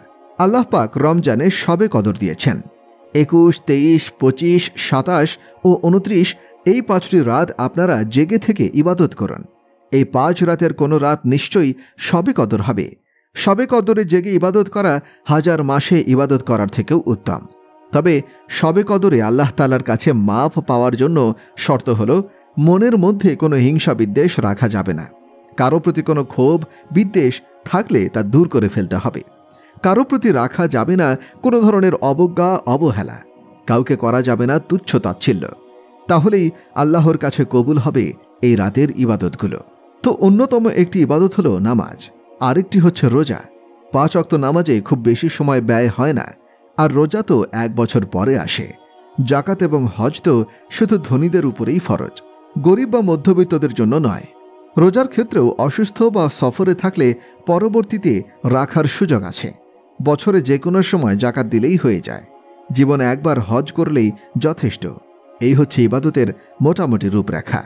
ইসলামের গুরুত্বপূর্ণ আরেকটি বিষয় যা নবীজি নিয়ে এসেছেন তা হচ্ছে কোমলতা, নম্রতা, ক্ষমা করে দেওয়া এবং মানুষের প্রতি ভালোবাসা। এই গুণাবলী নববী জীবনের গুরুত্বপূর্ণ অংশ। নবী সাল্লাল্লাহু আলাইহি ওয়াসাল্লাম সাহাবায়ে কেরামকে জিজ্ঞাসা করেন, বলো তো সবচেয়ে মজবুত আমল কি? তারা বললেন, নামাজ। নবী বললেন, না। সাহাবিগণ বললেন, জিহাদ। নবী এতেও সায় দিলেন না। শেষে সাহাবায়ে কেরাম বললেন, তাহলে রমজানের রোজা? রাসূল সাল্লাল্লাহু আলাইহি ওয়াসাল্লাম বললেন, তাও না, বরং ইসলামের সবচেয়ে মজবুত ও শক্তিশালী আমল হচ্ছে আল্লাহর জন্য পরস্পরে ভালোবাসা, মহব্বত, সম্প্রীতি বজায় রাখা। আমার নবীর পুরো জীবনটাই ছিল ভালোবাসাময়। ইসলাম ভালোবাসার ধর্ম। সবাইকে ভালোবাসতে হবে, কাউকে ঘৃণা করা যাবে না। ভালোবাসা এবং শত্রুতা আল্লাহর জন্যই হওয়া ইসলামের সবচেয়ে শক্তিশালী আমল। আপনারা হয়তো বিভিন্ন দেশ থেকে এখানে এসেছেন, তো জাতিগত কোনো বিদ্বেষ, ঘৃণা ছড়াবেন না। এখানে সবাই মিলেমিশে থাকবেন। মাযহাবের ভিত্তিতে কোনো ঝগড়ায় লিপ্ত হবেন না। ভারত, পাকিস্তান, বাংলাদেশে তো বিভিন্ন মাসআলাগত মতানৈক্যের কারণে হিংসা বিদ্বেষের বিষ বাষ্প ছড়িয়ে আছে। এই ইমামের পেছনে নামাজ হবে না, সেই ইমাম ওয়াহাবি, সে সুন্নি, সে কাফের, এই ধরনের রেশারেশিতে ভরপুর আমাদের উপমহাদেশ। আপনারা এইসব থেকে দূরে থাকবেন। সবাই এক উম্মত হয়ে খাঁটি মুসলমান হওয়ার চেষ্টা করবেন। চাঁদ ওঠা, রমজান মাসের আগমন নিয়েও আমাদের মাঝে রয়েছে মতদ্বৈততা। উলামায়ে কেরামের কাছে আমার বিনীত অনুরোধ, আপনারা এই সব ক্ষেত্রে যেটা উম্মতের জন্য বেশি সহজ ও কল্যাণকর সেটাই সবাই গ্রহণ করে নিন। উম্মতের মাঝে এই ঝগড়াঝাঁটি এবং ইখতিলাফের পথ বন্ধ করুন। বৈধ দুটি জিনিসের মাঝে নবী সাল্লাল্লাহু আলাইহি ওয়াসাল্লাম সবসময় সহজটাকেই প্রাধান্য দিতেন। কোনো বিষয়ে আমাদের মাঝে মাসআলাগত পার্থক্য থাকলে যেন একে অপরের প্রতি ভালোবাসা শেষ না হয়ে যায়, মহব্বত বন্ধ না হয়। মতানৈক্য তো সেই শুরু থেকেই ছিল, এখনও আছে, ভবিষ্যতেও থাকবে। কিন্তু আল্লাহর ওয়াস্তে এই কারণে কোনো বিদ্বেষ, শত্রুতা রাখবেন না। ভালোবাসা নষ্ট করবেন না। মাযহাবী পার্থক্যের আগুনে ঘি ঢালবেন না, বরং চেষ্টা করুন তা নেভানোর। তাতে পানি ঢালুন। আব্দুল্লাহ ইবনে উবাই একজন প্রসিদ্ধ মুনাফিক ছিল। সকলেই জানত তার মুনাফিক হওয়ার ব্যাপারটা। তবু উম্মতের মধ্যে যেন ফাটল সৃষ্টি না হয়, ভাঙন না ধরে, সেজন্য রাসূল তার সাথে কোনো বিরোধে যাননি, তাকে পাশে রেখেছেন। একবার নবীজি পানি পান করছিলেন। তখন আব্দুল্লাহ ইবনে উবাইয়ের ছেলে আব্দুল্লাহ, যিনি খাঁটি সাহাবী ছিলেন, তিনি বললেন, হে আল্লাহর রাসূল, একটু পানি রেখে দিন, আমি আমার বাবাকে তা খাওয়াবো। এর বরকতে হয়তো আল্লাহ তাকে ঈমান দান করবেন। তো সে অবশিষ্ট পানি নিয়ে আব্দুল্লাহ তার বাবাকে খাওয়াতে গেল। উত্তরে ইবনে সালুল বলল, কারো প্রস্রাব হলেও খেতে পারবো, কিন্তু মুহাম্মাদের ঝুটা পানি খাবো না। এটা শুনে তার ছেলে আব্দুল্লাহ চরম ক্রোধান্বিত হলেন। রাসূলের কাছে গিয়ে তিনি বললেন, হে আল্লাহর রাসূল, এই হচ্ছে তার অবস্থা, আপনি অনুমতি দিলে আমি তার গর্দান উড়িয়ে দেব। নবীজি বললেন, না, এটা করা যাবে না, সে তোমার বাবা। এমন করলে মানুষ বলবে মুহাম্মদ নিজের সাথীদেরকেই হত্যা করা শুরু করেছে। এছাড়াও আল্লাহর রাসূল সাল্লাল্লাহু আলাইহি ওয়াসাল্লাম এই আব্দুল্লাহ ইবনে উবাই মারা যাওয়ার পর তার ছেলের অনুরোধে জানাজাতে শরীক হন, নিজের জামা দিয়ে তার কাফনের ব্যবস্থা করেন। অথচ বর্তমান মুসলিম কারোর সাথে মতভেদ হলেও তার জানাজায় অংশ নেয় না, সালামের আদান প্রদান করে না, মসজিদে গিয়েও এসব বিষয়ে তর্কে বিতর্কে জড়ায়। তো নবীজি আব্দুল্লাহ ইবনে উবাইয়ের জানাজায় রওনা হলে ওমর রাদিয়াল্লাহু আনহু পথ আগলে দাঁড়ান, বলেন, আপনি চেনেন না একে? নবী বললেন, অবশ্যই চিনি। ওমর বললেন, তারপরেও কেন তার জানাজায় যাচ্ছেন? আল্লাহ তাআলা তো নিষেধ করেছেন। নবী বললেন, আল্লাহ আমাকে এক্ষেত্রে ইখতিয়ার দিয়েছেন, চাইলে ক্ষমা প্রার্থনা করতে পারি, তাই আমি তার জন্য ক্ষমা প্রার্থনা করব। জানাজার পর দাফনের সময় তাকে নামিয়ে ফেলা হয়েছিল কবরে। তখন নবীজি লাশ উঠিয়ে নিজের লালাটা তার মুখে দিয়ে দেন। হয়তো এই ওসিলায় সে ক্ষমাপ্রাপ্ত হতে পারে। এই আচরণ দেখে বহু মুনাফিক খাঁটি মুসলমান হয়ে যায়। এমন উত্তম আচরণ কেবল আমার নবীরই হতে পারে। প্রিয় ভাই বোনেরা আমার, নবীজি সাল্লাল্লাহু আলাইহি ওয়াসাল্লাম মা বাবা ভাই বোন প্রত্যেকের জন্যই উত্তম উপদেশ দিয়ে গেছেন। কিন্তু আমরা আজ নবীজির সেই উত্তম আখলাক আর ভালোবাসা, মোহব্বত এবং মাফ করে দেওয়ার শিক্ষা ভুলে গিয়েছি। 21 বছর ধরে অমানবিক এবং অবর্ণনীয় নির্যাতন চালানো মক্কাবাসীকে আমার নবী এক কথায় মাফ করে দিয়েছেন। এটাই আমার নবীর চরিত্র সুষমা। এমন আখলাক দুনিয়ার আর কারো মধ্যেই আপনি দেখতে পাবেন না। সততা, বিশ্বস্ততা আর সত্যবাদিতা নববী আখলাকের সবচেয়ে আলোকিত দিক। মক্কায় থাকাকালীন তো নবীজির উপাধি হয়ে গিয়েছিল আল আমিন তথা বিশ্বস্ত। নবীজি বলেছেন, মুসলমানের মধ্যে ভীরুতা, কৃপণতা সহ আরও অনেক খারাপ গুণ থাকতে পারে, তবে সে কখনো মিথ্যাবাদী বা খেয়ানতকারী হতে পারে না। ভাইরা আমার, দুনিয়ার জীবনে অনেক টাকা পয়সা উপার্জন করেও যদি ফেলেন, তবে সেটা ভোগ করার সুযোগ থাকে না। এর আগেই মৃত্যু এসে দরজায় কড়া নাড়ে। মৃত্যু না আসলেও বিভিন্ন রোগ ব্যাধি শরীরে বাসা বাঁধে। সারা জীবন আল্লাহর অবাধ্য হয়ে কষ্ট করে সম্পদ জমা করলেন আপনি, কিন্তু সেগুলো আপনি ভোগ করতে পারেন না, বরং সন্তানেরা সেগুলো উড়ায়। পক্ষান্তরে আল্লাহর সন্তুষ্টি নিয়ে মারা গেলে জান্নাতে যেতে পারবেন। সেখানে আপনার রয়েছে অফুরন্ত নিয়ামত উপভোগের সুযোগ। হযরত আদম আলাইহিসসালাম ছিলেন 130 ফুট লম্বা। আমাদের মা হাওয়া আলাইহিসসালামের দৈর্ঘ্যও ছিল 130 ফুট। আমরা তো সবাই জানি ইউসুফ আলাইহিসসালাম ছিলেন সবচেয়ে সুদর্শন পুরুষ, কিন্তু এটা খুব কম মানুষ জানে হযরত হাওয়া আলাইহিসসালাম ছিলেন সবচেয়ে সুন্দরী নারী। তো সেই সময় থেকে মানুষ বেটে হতে হতে বর্তমান অবস্থায় এসেছে। ভবিষ্যতে মানুষ আরও বেটে হবে। জান্নাতে যাওয়ার পর সেই পূর্বের দীর্ঘটাই আল্লাহ তাআলা আবার দান করবেন। যারা আগের মানুষ তারা জেনে থাকবেন, আমাদের দেশে মারাশি নামে এক সম্প্রদায় ছিল। তারা শুধু বসে বসে খেত, কোনো ধরনের কাজ কামে তাদের পাওয়া যেত না। তো জৈনিক মালিক তাদের একজনকে ঘোড়া মালিশ করার জন্য দায়িত্ব দিলেন। ঘোড়া মালিশ করা কিন্তু কষ্টের কাজ। দায়িত্ব দিয়ে মালিক বাসায় চলে গেল। এদিকে সে মারাশি লোকটি ঘুমিয়ে পড়ল। তখন ঘোড়াটি চুরি হয়ে গেল। সে উঠে দেখে ঘোড়া নেই। মনে মনে ভাবল, আমার তো খবর আছে আজকে। এই ভেবে সে ঘর থেকে একটা খরগোশ এনে সেটাকে মালিশ করতে লাগলো। কিছুক্ষণ পর মালিক বের হয়ে জিজ্ঞাসা করল, ঘোড়া কোথায় আমার? সে বলল, এই তো মালিশ করছি। মালিক বলল, আরে এ তো খরগোশ, ঘোড়া নয়। মারাশি উত্তরে বলল, এটা ঘোড়াই, মালিশ করতে করতে এত ছোট হয়ে গেছে। তো এমনই আমাদের আদি পিতা ও মাতা ছিলেন 130 ফুট। আমরা কমতে কমতে বর্তমান অবস্থায় আছি। জান্নাতে গিয়ে সেই আগের দৈর্ঘ্যই আমরা ফেরত পাব। জৈনিক আরব যুবক আমাকে বলল, এত লম্বা হওয়ার কি দরকার? আমরা যতটুকু আছি এতটুকুই তো যথেষ্ট। আমি বললাম, জান্নাতের খেজুর কত বড় জানো? 25 ফুট লম্বা। এখন তুমি যদি 5-6 ফুট লম্বা হও, তাহলে 25 ফুট লম্বা খেজুর খাবে কিভাবে? খেজুরের চাপে পড়লেই তো মারা যাবে। ওদিকে জান্নাতের হুরেরা হবে 130 ফুট। তুমি যদি 5 ফুট হও তাহলে তারা তোমাকে খুঁজেই পাবে না। তাদের কাপড়ের ঘের হবে 3 মাইল পর্যন্ত। সেখানে তো তুমি হারিয়েই যাবে। তাই তোমাকেও বানানো হবে 130 ফুট দৈর্ঘ্যের। উম্মে সালমা রাদিয়াল্লাহু আনহা নবীজি সাল্লাল্লাহু আলাইহি ওয়াসাল্লামকে জিজ্ঞাসা করলেন, ইয়া রাসূলুল্লাহ, কারা শ্রেষ্ঠ হবে, মুমিনা নারী নাকি জান্নাতি হুর? রাসূল বললেন, মুমিনা নারীরাই শ্রেষ্ঠ। উম্মে সালমা জিজ্ঞাসা করলেন, কেন? নবীজি বললেন, কারণ মুমিনা নারীগণই নামাজ রোজা সহ বিভিন্ন ইবাদত করে, হুররা তা করে না। জান্নাতি নারীরা হুরদের তুলনায় 70 গুণ বেশি সুন্দরী হবে। জান্নাতি নারী এবং হুরদের মধ্যে একটা প্রতিদ্বন্দ্বিতা হবে। জান্নাতি নারীরা বলবে, আমরা চিরঞ্জীব, কখনো মারা যাব না। সব সময় কেবল দিয়ে যাব আনন্দ, কখনো কষ্ট দিব না। সর্বদা পাশেই থাকব, ছাড়ব না কভু। কোনো সময় আমরা অসন্তুষ্ট হব না, সব সময় সন্তুষ্টই থাকব। অপরদিকে দুনিয়ার মুমিনা নারীরা তো সম্পূর্ণ উল্টো। তারা মারা গিয়েছে। স্বামীর সাথে তাদের ঝগড়া বিবাদ, মনোমালিন্য, এমনকি বিচ্ছেদ হয়েছে। ভালো ভালো মহিলারাও বিচ্ছেদের শিকার হয় অনেক সময়। 1989 সালে আমি হজে গিয়েছিলাম। তো আমরা মুজদালিফায় অবস্থান করছিলাম। অপেক্ষায় ছিলাম ফজর পরেই এখান থেকে চলে যাব। ইতিমধ্যেই আমাদের পাশে এক প্রৌঢ় দম্পতি এসে বসলেন। তারা আমাদের এলাকার অধিবাসী ছিলেন। কিছুক্ষণ পর শুনলাম বৃদ্ধ লোকটি তার স্ত্রীকে বলছেন, ওঠো, এখন যেতে হবে। বৃদ্ধা বললেন, আমি অনেক ক্লান্ত, কোথাও যেতে পারবো না। আমি তো জানতাম না যে এত কষ্ট হজে।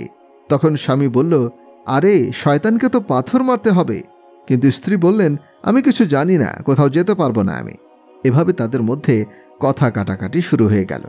এক পর্যায়ে বৃদ্ধ বলল, এটা তোমার নিজের এলাকা নয়। এখানে তোমার মা বাবা নেই যে রাগ দেখিয়ে তাদের কাছে চলে যাবে। যাই হোক না কেন, আমার সাথে আসতে হবে তোমাকে। তো এটাই হচ্ছে মূল কথা। দুনিয়ার নারীরা স্বামীদের সাথে কথা কাটাকাটি, অভিমান, অভিযোগ করেই থাকে। একবার নবীজি সাল্লাল্লাহু আলাইহি ওয়াসাল্লাম হযরত আয়েশা রাদিয়াল্লাহু আনহাকে বললেন, তুমি আমার উপর রাগ করলে আমি সেটা টের পাই। আয়েশা রাদিয়াল্লাহু আনহা জিজ্ঞাসা করলেন, কিভাবে? নবীজি বললেন, আমার উপর তুমি রাগ করলে বলো ইব্রাহিমের রবের কসম, আর খুশি থাকলে বলো মুহাম্মাদের রবের কসম। আয়েশা বলেন, আল্লাহর রাসূল, আপনার নামটাই কেবল উচ্চারণ করি না, এতটুকুই। বাস্তবে তো আমার প্রাণ, আমার কলিজা আপনিই। দুনিয়ার সবচেয়ে পবিত্রতম সংসারেও এরকম অভিমান, অনুযোগ চলেছে। তাহলে অন্যান্য সংসারে এসব হওয়াটা তো একদমই স্বাভাবিক। যাই হোক, হুরদের উপরোক্ত বক্তব্য শুনে জান্নাতি নারীরা বলবে, আমরা তো দুনিয়াতে নামাজ, রোজা, সদকা সহ আরও বিভিন্ন রকম ইবাদত করার সুযোগ পেয়েছি, তোমরা সেই সুযোগ পাওনি। এভাবে তারাও জান্নাতি হুরদের উপরে প্রাধান্য লাভ করবে। নারীরা দুনিয়াতেও স্বামীর উপরে বিজয়ী, আখিরাতেও তারা হুরদের পরাজিত করবে। জান্নাতে যাওয়ার পর হুর, গিলমান, ফেরেশতারা সবাই এসে সশ্রদ্ধ সালাম জানাবে। একসময় মহান রব সরাসরি জান্নাতীদের মুখোমুখি হয়ে বলবেন, দয়াময় প্রভুর পক্ষ থেকে তোমাদের প্রতি সালাম। আর সত্যবাদীদেরকে জানাই জান্নাতে সুস্বাগতম। নববী চরিত্রে সবচেয়ে আকর্ষণীয় দিক এই ছিল যে সততা, সত্যবাদিতা। আমি সব জায়গায় বলি, সততা ও সত্যবাদিতার চেয়ে বড় কোনো জিনিস নেই। আমাদের দেশ তো আমাদের উপকারে তেমন খরচ করে না, কিন্তু আমাদের ইউরোপে তো সরকার বা প্রশাসনিক কর্মকর্তারা আপনাদের স্বার্থে সব কিছু করে। এখানেও কেন ধোঁকাবাজি? পয়সা বাঁচানোর জন্য কেন মিথ্যা বলবেন? কেন প্রতারণা করবেন? তাদের থেকে শিক্ষা, চিকিৎসা, পাসপোর্ট সহ সব ধরনের সুবিধা ফ্রিতে পাচ্ছেন।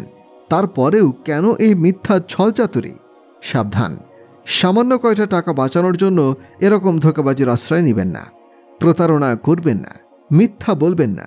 এগুলো ইমানদারের কাজ নয়।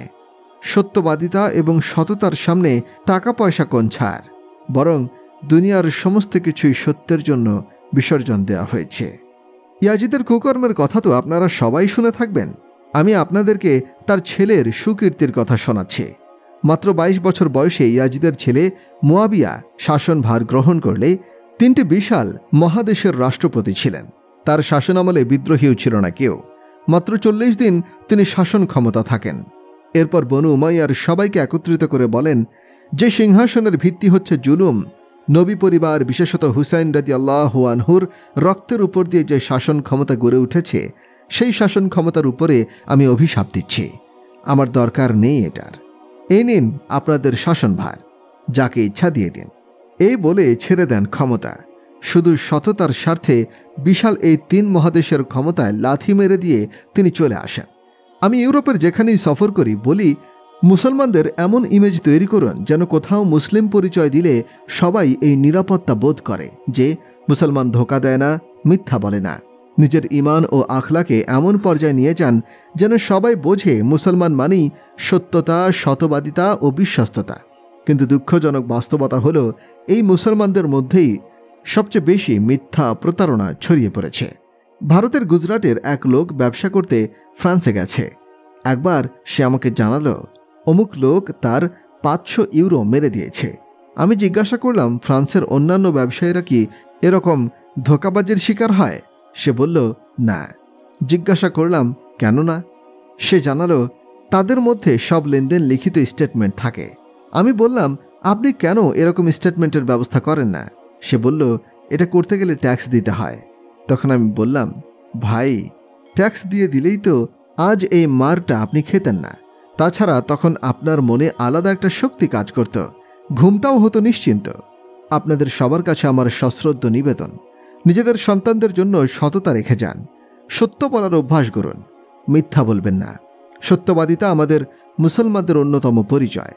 আমাদের কাছে যদি বিদেশে থাকার পাসপোর্ট এবং লিগ্যাল কাগজপত্র থাকে তবেই সেখানে বাস করবেন, অন্যথায় নিজ দেশে চলে যাবেন। লিগ্যাল কাগজপত্র ছাড়া কোনো দেশে বাস করা অন্যায়, প্রতারণা। আল্লাহর রাস্তায় কাগজপত্র বানানোর হীন স্বার্থে কোনো দেশের মেয়েকে বিয়ে করবেন না। এটা জঘন্যতম ধোঁকাবাজি। সাবধান ভাই, মুসলমানরা কখনো এরকম ধোঁকাবাজ হতে পারে না। কেন এত প্রতারণা করে বিদেশে পড়ে থাকতে হবে? আমার আল্লাহ তো সব জায়গাতে আছেন, তিনি যে কোনো জায়গাতেই রিজিক দিতে পারেন। কেন শুধু শুধু এত মিথ্যা এবং প্রতারণার সাহায্যে অন্য দেশ থেকে রিজিক তালাশ করতে হবে? এতে বরং ইসলাম এবং আমাদের নবীর বদনাম হয়। একটি ঘটনা মনে পড়ে গেল, শুনুন। ব্রিটিশ শাসন আমলের কাহিনী। দিল্লিতে এক পকেটমার গুরু ছিল, যার অনেক শিষ্য ছিল। তারা পকেট মেরে এনে তাকে দিত। একবার তার এক শিষ্য মাত্র 2 রুপিয়া নিয়ে এসে তাকে দেয়। তখন সে তাকে ধমক দিয়ে বলল, এত কম রুপিয়া আনলি কেন? সে বলল, ওস্তাদজি, আজকে অনেক বড় একটা দান মেরেছিলাম। এক ব্রিটিশের পকেট মেরেছিলাম। তার পকেটে অনেক পয়সা ছিল। পকেট মেরে নিয়ে আসার সময় আমার মনে হলো, কিয়ামতের দিন যদি ঈসা আলাইহিস সালাম আমার নবী মুহাম্মদ সাল্লাল্লাহু আলাইহি ওয়াসাল্লামকে এই অভিযোগ দেন যে আপনার উম্মত তো আমার উম্মতের পকেট মেরেছিল, অর্থাৎ ব্রিটিশরা তো খ্রিস্টান, তখন আমার নবী তো লজ্জিত হয়ে যাবেন আমার কারণে। আমি আমার নবীকে কিভাবে জবাব দেব? এই ভেবে আমি গিয়ে সেই রুপিয়াগুলো তাকে ফিরিয়ে দিলাম। এরপর এই 2 রুপিয়া অন্য জায়গা থেকে নিয়ে এসে আপনাকে দিলাম। এটা শুনে সেই গুরু তাকে 10 রুপিয়া দিয়ে বলল, তুই খুব ভালো কাজ করেছিস, এটা তোর পুরস্কার। কিয়ামতের দিন যদি ঈসা আলাইহিস সালাম আমাদের নবীকে এই বলে লজ্জা দেন যে আপনার উম্মত আমার উম্মতের নারীদেরকে বিয়ের নামে ধোঁকা দিয়েছে, তখন মুখ দেখাবেন কি করে? মনে রাখবেন, আল্লাহর বাদশাহী ক্ষমতা সর্বত্র বিরাজমান। আল্লাহর রাস্তে কোনো ধোঁকাবাজি প্রতারণা করবেন না। আইন সিদ্ধ কাগজপত্র থাকলে অথবা হওয়ার প্রক্রিয়ায় থাকলেই কেবল এখানে আসুন। অবৈধ অভিবাসী হবেন না, বরং সম্মানের সাথে নিজ দেশে ফিরে যান। পেপার পাসপোর্ট সব ঠিকঠাক থাকলে এটা আপনার দেশ, এখানেই আপনারা খরচ করুন। শুধু মসজিদ বানানোরই ফিকির করবেন না, বরং হাতে নিন ভালো ভালো স্কুল, কলেজ, ভার্সিটি করে তোলার পরিকল্পনা। এখানে বসবাস করে নিজ দেশে জায়গা জমি বানানোর কথা চিন্তা করবেন না। সেখানে জায়গা জমি করলে আপনার আত্মীয়রাই সব জবরদখল করে ফেলবে। সেটা ঠিকঠাক করতে আবার টাকা ঢালতে হবে উকিলের পেছনে। আমার এক মামাতো ভাই ইংল্যান্ডে থাকত। সেখান থেকে প্রচুর টাকা পয়সা ইনকাম করে কিছু টাকা দেশে দিয়ে জায়গা জমি করল। চিন্তা করল বাকি টাকা নিয়ে দেশে বসে বসে খাবে, কিন্তু ফিরে এসে দেখে তার কিছুই নেই, সব অন্যরা দখল করে নিয়ে আছে। আমাদের দেশের টাকার কাছে বিক্রি হয়ে যায় উকিল, জজ, সবাই। আপনারা তো ইউরোপের দেশগুলোতে অনেক নিরাপদে আছেন। এখানে সুযোগ নেই কোনো জাল কাগজপত্র তৈরির। এই ভয় তো আপনাদের নেই যে আপনার বাড়ি প্লট কেউ দখল করে নেবে, আপনার মেয়ের ইজ্জতে কেউ হাত দেওয়ার সাহস করবে, আপনার সন্তানকে কেউ অপহরণ করে নিয়ে যাবে, কিংবা আপনার উপর দিয়ে কেউ কোনো মিথ্যা মামলা করবে, এ ধরনের কোনো আশঙ্কা নেই। এদেশের সরকার আপনাদের নিরাপত্তায় খুবই সহযোগিতা করে। আপনারাও এদের সহযোগী হন। টাকা পয়সা ব্যয় করুন এখানে। গাড়ি বাড়ি জমি করলে এখানেই করুন। চেষ্টা করুন জাকাত ফরজ হলে এখানকার গরিব খুঁজে তাদেরকে দেওয়ার। হ্যাঁ, পাকিস্তানে যদি জাকাত গ্রহণের উপযুক্ত আপনার কোনো আত্মীয় থাকে তাদেরকেও দিবেন, তবে জাকাত পুরোটা দেশেই পাঠিয়ে দেবেন না। এখানেও অভাবী মানুষ কম নয়, খুঁজে খুঁজে এদেরকে দিন। সাধারণ দান বিধর্মীদেরকেও করুন। এদের সরকার আপনার জন্য সব কিছুই সহজ করে দিয়েছে। আপনারা দাঁড়াবেন তাদের পাশে। আপনাদের সন্তানরাও থাকবে এখানে, তারা ফিরে যাওয়ার নয়। তাই তাদের ভবিষ্যৎ চিন্তা করে হলেও এখানেই তাদের উপযোগী পরিবেশ তৈরি করুন। এক পাঠানের খরগোশ হারিয়ে গেলে লোকেরা তাতে আফসোস করল। পাঠান বলল, আমার চিন্তা নেই কোনো, একে নেশাদ্রব্য খাইয়ে দিয়েছি, নেশা কেটে গেলে ঠিকই ফিরে আসবে আমার কাছে। তো আপনাদের সন্তানেরাও এই ইউরোপীয় দেশের মোহে পড়ে গেছে। কি ভেবেছেন তারা আবার সেই লোডশেডিংয়ের দেশ পাকিস্তানে ফিরে যাবে? কখনোই নয়। তাই এখানে তাদের জন্য সঠিক ধর্মীয় পরিবেশ তৈরি করুন। টাকা পয়সা শুধু মসজিদ বানানোতেই ব্যয় করবেন না, বরং নিজস্ব স্কুল, কলেজ, ভার্সিটি, মক্তব এগুলো প্রতিষ্ঠা করুন। ভালো নাগরিক হন। এখানে জীবন কাটান ইজ্জতের সাথে। নামাজ পড়তে তো মাত্র 2 ঘন্টা সময় লাগে। রোজা বছরে একবার। হজ মাত্র 10 দিনের কাজ। জাকাত মাত্র 2 মিনিটের কর্ম। পকেট থেকে বের করলেন আর দিয়ে দিলেন। কিন্তু 24 ঘন্টা ইসলাম পালন কি জিনিস? তা হলো সততা, সত্যবাদিতা, বিশ্বস্ততা আর উত্তম আখলাখ নিয়ে চলা। ছোটকে স্নেহ করা আর বড়দেরকে সম্মান দেয়া। স্বামী স্ত্রীর পরস্পরের প্রতি শ্রদ্ধাশীল হওয়া। সন্তান মা বাবাকে সম্মান দেওয়া। মা বাবা সন্তানদেরকে মূল্যায়ন করা। এটাই আমার নবীর সুন্দর জীবন আদর্শ। হযরত আয়েশা রাদিয়াল্লাহু আনহা ভালো করে আটার খামির বানাতে পারতেন না। নবীজি নিজে সেটা বানিয়ে দেন। রুটি বানানোর পরে নিজে লোকমা তুলে আয়েশা রাদিয়াল্লাহু আনহাকে খাইয়েছেন। এটা ভালোবাসার বহিঃপ্রকাশ, মহব্বত প্রকাশের অনন্য পদ্ধতি এটা। এক যুবক আমার কাছে এসে জানালো, স্ত্রীর সাথে আমার সব সময় মনোমালিন্য লেগেই থাকে, এর সহজ একটি তাবিজ দিন। আমি তাকে বললাম, তাবিজে কাজ হবে না, তুমি বরং এক কাজ করো, খাবারের সময় 1-2 লোকমা মুখে তুলে খাইয়ে দিবে স্ত্রীকে। সে বলল, এতে কি হবে? আমি বললাম, এটাই নবীজির আদর্শ, তুমি আমাকে এর ফলাফল জানিও পরে। তো 10-12 দিন পরে তার ফোন এলো। জিজ্ঞাসা করলাম, আমার কথা মেনেছিলে তুমি? সে বলল, না। কেন? বলল, আমার লজ্জা করে। আমি বললাম, দুর্বল নারীর সাথে ঝগড়া করতে শরম লাগে না? বয়স্ক লোকেরা জানবেন, গামা নামে একজন বক্সার ছিলেন। 1910 সালে লন্ডনের আমেরিকার বক্সার জাবাস্কোকে হারিয়ে বিশ্ব চ্যাম্পিয়ন হন তিনি। ভারতবর্ষ বিভক্তির পর তিনি পাকিস্তানের লাহোরে চলে আসেন। তো একবার সবজি কিনতে গিয়ে বিক্রেতার সাথে কথা কাটাকাটি হয় তার। দোকানে এক পর্যায়ে লোহা দিয়ে তার মাথায় আঘাত করে। এতে গামার মাথা ফেটে যায়, কিন্তু তিনি কিছুই না বলে ফেটে যাওয়া স্থানে পাগড়ি পেঁচিয়ে চলে আসেন। লোকেরা পরে তাকে জিজ্ঞাসা করল, আপনি এত বড় বক্সার, ওই দোকানদার আপনার মাথা ফাটিয়ে দিল আর আপনি তাকে কিছুই বললেন না? তিনি বললেন, দুর্বলের উপরে হামলা করতে আমার শরম করে। তো আমি সেই যুবককে বললাম, দুর্বল নারীর সাথে ঝগড়া করতে তোমার শরম লাগে না? এসব শুনে সে ফোন রেখে দিল। কিছুদিন পর সে আবার ফোন করল, মাওলানা কাজ তো হয়ে গেছে। আমি বললাম, কি হয়েছে? বলল, আমি স্ত্রীর মুখে খাবার তুলে দিলে সে আমাকে জিজ্ঞাসা করল, এটা কে শিখিয়েছে তোমাকে? তুমি তো এ ধরনের লোক নও। যুবক বলল, মাওলানা তারেক জামিল আমাকে এই বুদ্ধি দিয়েছেন। এটা শুনে সেই মহিলা দোয়া করল, আল্লাহ, যে আমার স্বামীকে এত সুন্দর বুদ্ধি দিয়েছে সেই মাওলানা তারেক জামিলকে আপনি দীর্ঘ হায়াত দান করুন। রাজপুত বংশের একটি শাখার নাম হচ্ছে রাঙ্গার। এরা অনেক গোয়ার হয়। তো এই গোত্রের একজন লোক আমার সাথে তাবলিগে যেত। একবার আমি তাকে ফোন দিলাম। কল ধরল তার স্ত্রী। বলল, তিনি ঘরে নেই।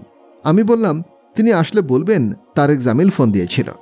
একটু পর তিনি আমাকে ফোন দিয়ে বললেন, মাওলানা, মজার একটা কাহিনী ঘটেছে। জিজ্ঞাসা করলাম, কি ঘটেছে? তিনি বললেন, স্ত্রী ঘরে ফেরার পরে স্ত্রী বলল, আপনার মাওলানা সাহেব ফোন দিয়েছিল। জিজ্ঞাসা করলাম, কোন মাওলানা? স্ত্রী বলল, সেই মাওলানা যিনি আপনাকে রাঙ্গার থেকে মানুষে পরিণত করেছেন। আমি বললাম, আগে কি আমি মানুষ ছিলাম না? সে বলল, না। আমাদের বিয়ে হয়েছে 27 বছর। এই 27 বছরে একবারও আপনি আমার সাথে হেসে কথা বলেননি। সেই মাওলানার সাথে তাবলিগে যাওয়ার পর থেকেই আপনি আমার সাথে কথা বলেন হাস্যোজ্জ্বল চেহারায়। তো প্রিয় ভাই, এটাই আমার প্রিয় নবীর জীবন আদর্শ। আমি নিজের থেকে বানিয়ে কিছু বলছি না, বরং নবীজির জীবনীটাই আপনাদের সামনে তুলে ধরছি। বর্তমানে তালাকের সংখ্যা বেড়ে গেছে। সমাজের সবার মাঝে ছড়িয়ে পড়েছে ঘৃণা বিদ্বেষ। সামান্য ব্যাপারে বর্তমানে ঝগড়া শুরু হয়ে যায়। আপনারা ধৈর্য ধরতে শিখুন, সয়ে নিন, ক্ষমার চর্চা করুন। আল্লাহর কসম, আমাদের নবীর যে 11টি বিয়ে হয়েছিল সবই ছিল আমাদেরকে ঘরোয়া জীবনযাপন শেখানোর জন্য। এক হাদিসে নবীজি সাল্লাল্লাহু আলাইহি ওয়াসাল্লাম বলছেন, মহিলাদের প্রতি আমার তেমন কোনো আগ্রহ নেই, তারপরেও এতগুলো বিয়ে কেবল আমাদেরকে সংসার জীবন কিভাবে করতে হয় সেটা দেখানোর কারণেই ছিল। কারণ সংসারে দিন পালন খুবই কঠিন কাজ। মসজিদে গিয়ে দিন পালন খুবই সহজ। সেখানে এক পাত্র পানি নিয়ে অজু করে 5 ওয়াক্ত নামাজ পড়ে নিলেন, বাস হয়ে গেল। পক্ষান্তরে ঘরে দিন পালন করতে হলে স্বামী স্ত্রী উভয়কেই ধৈর্য ধরতে হয়, সহ্য করতে হয়। এটা খুবই কঠিন, তবে এটা পারলে আপনি সফল। দাম্পত্য সম্পর্কের উপরই রচিত হয় ভবিষ্যৎ সন্তানদের ভিত্তি।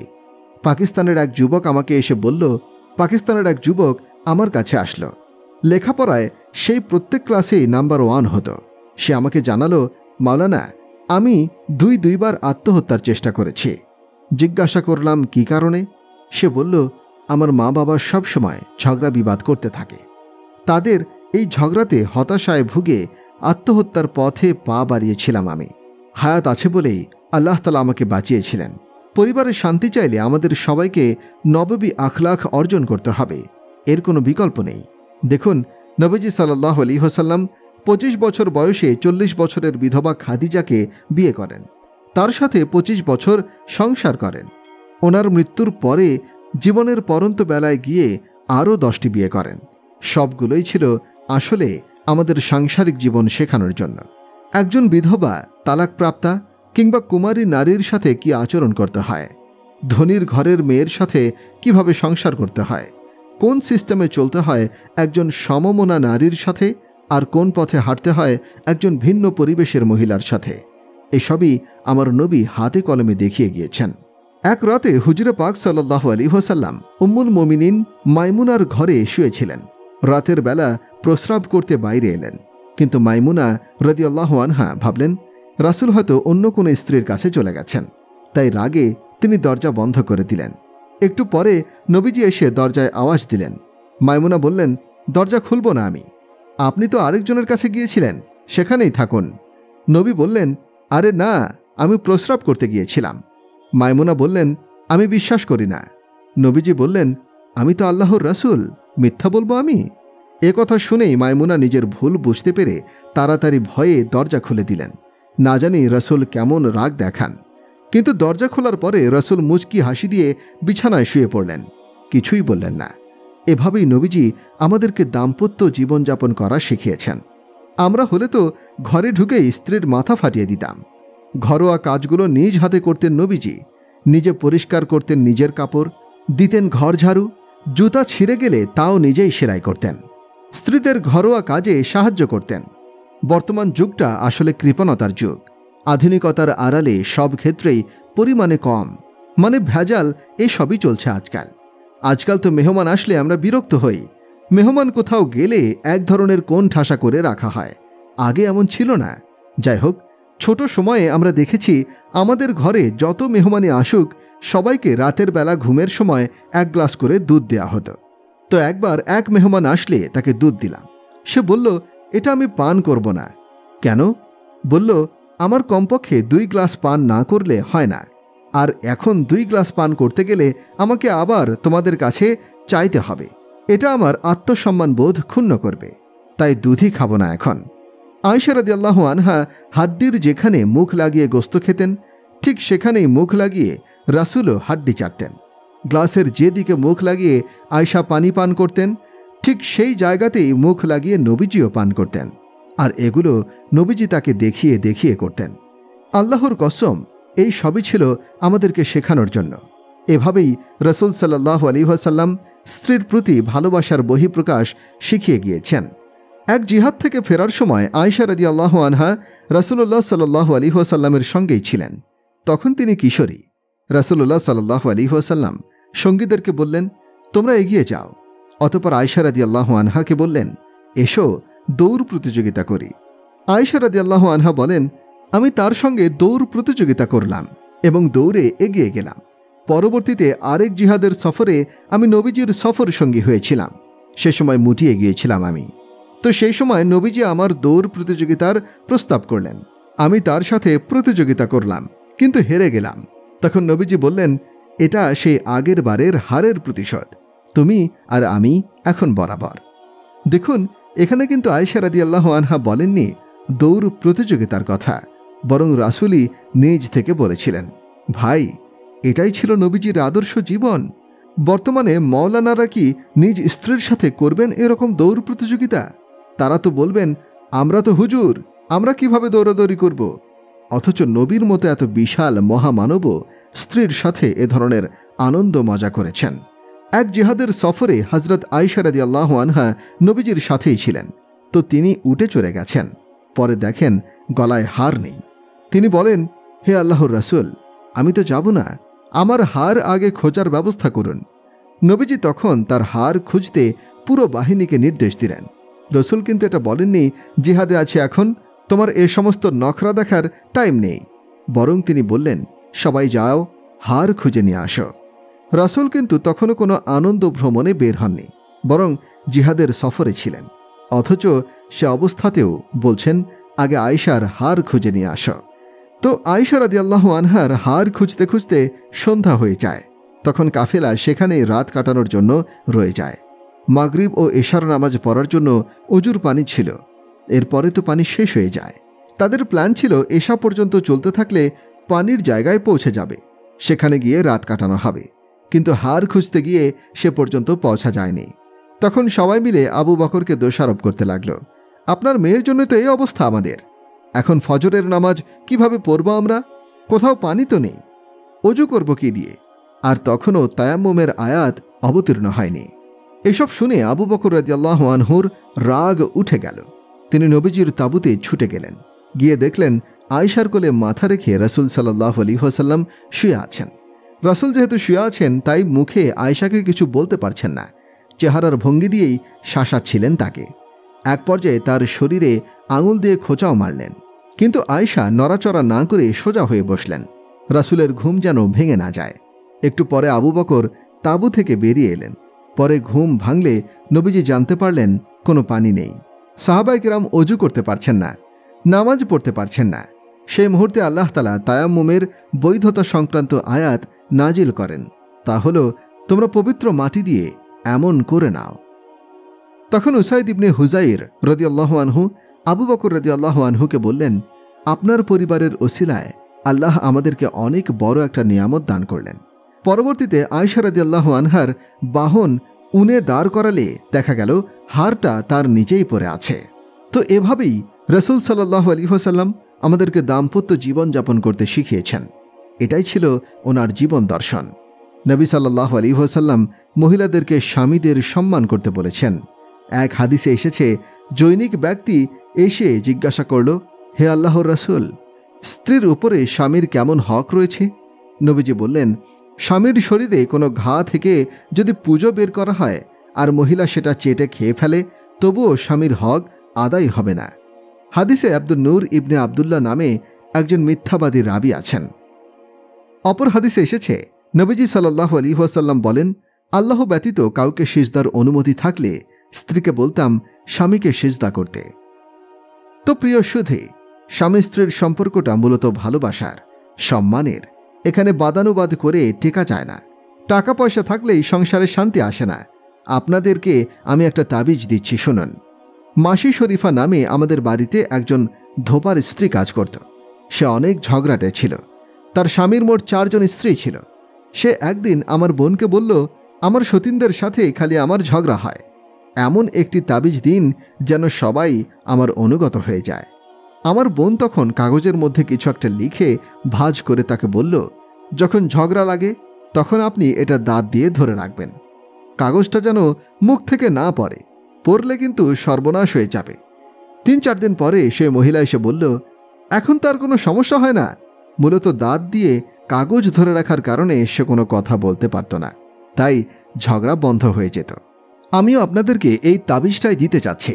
ঝগড়ার সময় স্বামী স্ত্রী যে কোনো একজন চুপ হয়ে যাবেন, তাহলেই সব সমস্যা খতম। কথা বললেই সংসারে অশান্তি বাড়বে, বই কমবে না। প্রিয় ভাই ও বোনেরা, ইসলাম হচ্ছে মহব্বত, ভালোবাসার ধর্ম। ইসলাম হবে নববী আখলাখের নাম। নবীওয়ালার সততা ও সত্যবাদিতা ইসলাম শিখায়। মৃত্যুর আগেই এগুলো চর্চা করুন। আর তাবলিগ হচ্ছে নববী আদর্শ চর্চার একটি উত্তম পন্থা। আপনারা সম্পর্ক গড়ে তুলুন মসজিদের সাথে। ওলামায়ে কেরামকে বলবো, বিশাল বিশাল মাদ্রাসা না করে এমন মাদ্রাসা গড়ে তুলুন যেখানে বাচ্চাদেরকে কোমলতা, বিনয়, নম্রতা, ক্ষমা এবং উদারতা শিক্ষা দেয়া হবে। বিশেষ করে যুবকদেরকে বলছি, মা বাবা জীবিত থাকলে তাদের থেকে দোয়া নিন। মার দোয়া থাকলে নবীদের সাথে হাসর হতে পারে।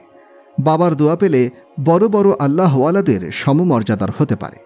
সকালে উঠে কোনো সন্তান তার মা বাবার দিকে মহব্বতের দৃষ্টিতে একবার তাকালে সন্ধ্যা পর্যন্ত তার জন্য জান্নাতের 2টি দরজা খুলে থাকে। সুতরাং মা বাবা জীবিত থাকলে মরে যাওয়ার আগেই তাদেরকে জান্নাত অর্জনের মাধ্যম বানিয়ে দিন। তাদের থেকে দোয়া নিয়ে নিন। এক চাকুরিজীবী যুবক নামাজ রোজা কিছুই করত না, সব ধরনের পাপাচারে লিপ্ত থাকত। বর্তমানে অবশ্য সে সম্পূর্ণ পরিবর্তন হয়ে গেছে। সে আমাকে বলল, মাওলানা, 1000 পাপ করলেও আমার সব দোয়াই কবুল হতো। আমি বললাম, কিভাবে? সে বলল, প্রতিদিন রাতে আমি মা বাবার পা টিপে তাতে চুমু খেতাম। তারপরে সেখানে মাথা রেখে যে দোয়া করতাম, দোয়া কবুল হয়ে যেত। বিশেষ করে নিজের মায়ের সেবায় জান্নাত খুঁজে নিন। নবী সাল্লাল্লাহু আলাইহি ওয়াসাল্লাম বলেছেন, মায়ের পদতলে সন্তানের বেহেশত। নবীজি সাল্লাল্লাহু আলাইহি ওয়াসাল্লাম ওমর রাদিয়াল্লাহু আনহুকে বলেন, ওমর, কর্ণ গোত্র থেকে ওয়াইস নামে এক লোক তোমার কাছে আসবে। সে দেখতে হবে কালো ও বেটে হবে। তুমি তার কাছে দোয়া চাইবে। আলী রাদিয়াল্লাহু আনহুকেও একই কথা বললেন। ওনারা জিজ্ঞাসা করলেন, হে আল্লাহর রাসূল, কেন তার কাছে দোয়া চাইতে হবে? রাসূল সাল্লাল্লাহু আলাইহি ওয়াসাল্লাম বললেন, কারণ সে মায়ের এত বেশি খিদমত করেছে, যার ফলশ্রুতিতে তার দোয়া আল্লাহ কখনো ফিরিয়ে দেন না। তো হজের মৌসুমে ওমর রাদিয়াল্লাহু আনহু সকল হাজিকে এক জায়গায় দাঁড় করালেন। এরপর বললেন, ইয়ামানবাসী ছাড়া সবাই বসে যাও। বসে গেল বাকিরা। পরে বললেন, ইয়ামেনের কর্ণ গোত্রীয় ছাড়ারা অন্যরা বসে যাও। তখন শুধু একজন ব্যক্তি দাঁড়িয়ে রইল। ওমর রাদিয়াল্লাহু আনহু জিজ্ঞাসা করলেন, তুমি কর্ণগোত্রের? সে বলল, হ্যাঁ। তুমি ওয়াইসকে চেনো? লোকটা বলল, ওয়াইস আমার ভাতিজা, তবে কিছুটা পাগল টাইপের সে। আপনার কি দরকার? ওমর রাদিয়াল্লাহু আনহু বললেন, পাগল তো তুমি, সে না। কোথায় আছে সে? লোকটি বলল, সে তো আরাফার ওদিকে উটের রাখালি করতে গেছে। এটা শুনে ওমর রাদিয়াল্লাহু আনহু আলীকে নিয়ে বাহনে চড়ে ছুটলেন। গিয়ে দেখলেন ওয়াইস পিলু গাছের ছায়ায় দাঁড়িয়ে নামাজ পড়ছে, পাশেই উট ঘোরাফেরা করছে। ওয়াইস দুজনের উপস্থিতি টের পেয়ে নামাজ সংক্ষিপ্ত করলেন। নামাজ শেষে ওমর রাদিয়াল্লাহু আনহু জিজ্ঞাসা করলেন, তোমার পরিচয় কি? আমি একজন শ্রমিক। ওমর রাদিয়াল্লাহু আনহু বললেন, তোমার নাম কি? সে বলল, আমি আল্লাহর এক বান্দা। ওমর রাদিয়াল্লাহু আনহু বললেন, আরে ভাই, তোমার মায়ের দেওয়া নামটা কি? ওয়াইস তো ওমর আলী কাউকেই চিনতেন না। তিনি তাই জিজ্ঞাসা করলেন, তোমরা আবার কে? আমাকে জেরা করছো কেন? তো আলী রাদিয়াল্লাহু আনহু বললেন, ইনি হলেন আমিরুল মুমিনিন ওমর ইবনে খাত্তাব, আর আমি আলী ইবনে আবু তালিব। পরিচয় শুনে তো ওয়াইসের কাঁপাকাঁপি শুরু হয়ে গেল। বলতে লাগলেন, ক্ষমা করবেন আমাকে, প্রথমবার এসেছি তাই আপনাকে চিনতে পারিনি। ওমর রাদিয়াল্লাহু আনহু বললেন, তুমি আমাদের জন্য একটু দোয়া করো। এটা শুনে ওয়াইস কেঁদে দিয়ে বললেন, আপনি হলেন নবীর প্রিয় সাহাবী, যেখানে আমি নাখান্দা, আপনার জন্য কি দোয়া করব? ওমর বললেন, না, তুমি দোয়া করো। রাসূল আমাদেরকে বলে গিয়েছেন ওয়াইস আসলে তার কাছে দোয়া চাইবে। আরেকটি হাদিস শুনুন, সবাই জান্নাতে যেতে পারবে, ওয়াইসও তাদের সাথে যেতে থাকবেন। জান্নাতের দরজায় পৌঁছালে আল্লাহ তাআলা বলবেন, ওয়াইস ছাড়া বাকিদের প্রবেশ করতে দাও। ওয়াইস করনি ভয় পেয়ে বলে উঠবেন, হে আল্লাহ, জান্নাতের দরজার কাছাকাছি এনে আমাকে সরিয়ে দিলেন কেন? আল্লাহ তাআলা বলবেন, পেছনে ঘুরে দেখো। তিনি ঘুরে দেখবেন বহু ইমানদার গুনাহের কারণে জাহান্নামে যাচ্ছে। ওয়াইস, তুমি আঙ্গুলের ইশারা করতে থাকো, তোমার আঙ্গুল যার দিকে তাক হবে তাকেই আমি তোমার ওসিলায় জান্নাতে প্রবেশ করাবো। সহিহ মুসলিম 2542। ওয়াইস রহমতুল্লাহ আলাইহি এই মাকাম কিন্তু তাহাজ্জুদ, জিহাদ, ইলম, নামাজ, রোজা, জাকাত, হজ, তাবলিগ কিংবা দান খয়রাতের কারণে পাননি। মায়ের খেদমত যে করবে সেই এমন মর্যাদার অধিকারী হতে পারবে ইনশাল্লাহ। ভাইরা আমার, টাকা পয়সা আর ধন সম্পদ কিছুই না, বরং জীবনটাকে নববী রঙে সাজিয়ে তুলুন। আর মা বাবা জীবিত থাকলে তাদের থেকে দোয়া নিন বেশি বেশি। মা বাবাকেও বলি, সন্তানদেরকে মোহাব্বত করুন, ভালোবাসুন। ছেলে আর ছেলের বউয়ের সম্পর্কের মধ্যে অনাকাঙ্ক্ষিত দখল দিতে যাবেন না। তাদের মাঝে এমন ভূমিকা রাখবেন না যাতে তাদের দাম্পত্য জীবনটা ধ্বংস হয়ে যায় কিংবা তিক্ত হয়ে যায়, বরং তাদেরকে নিজস্ব সময় কাটাতে দিন, নিজেদের মধ্যে বোঝাপড়ার সুযোগ দিন।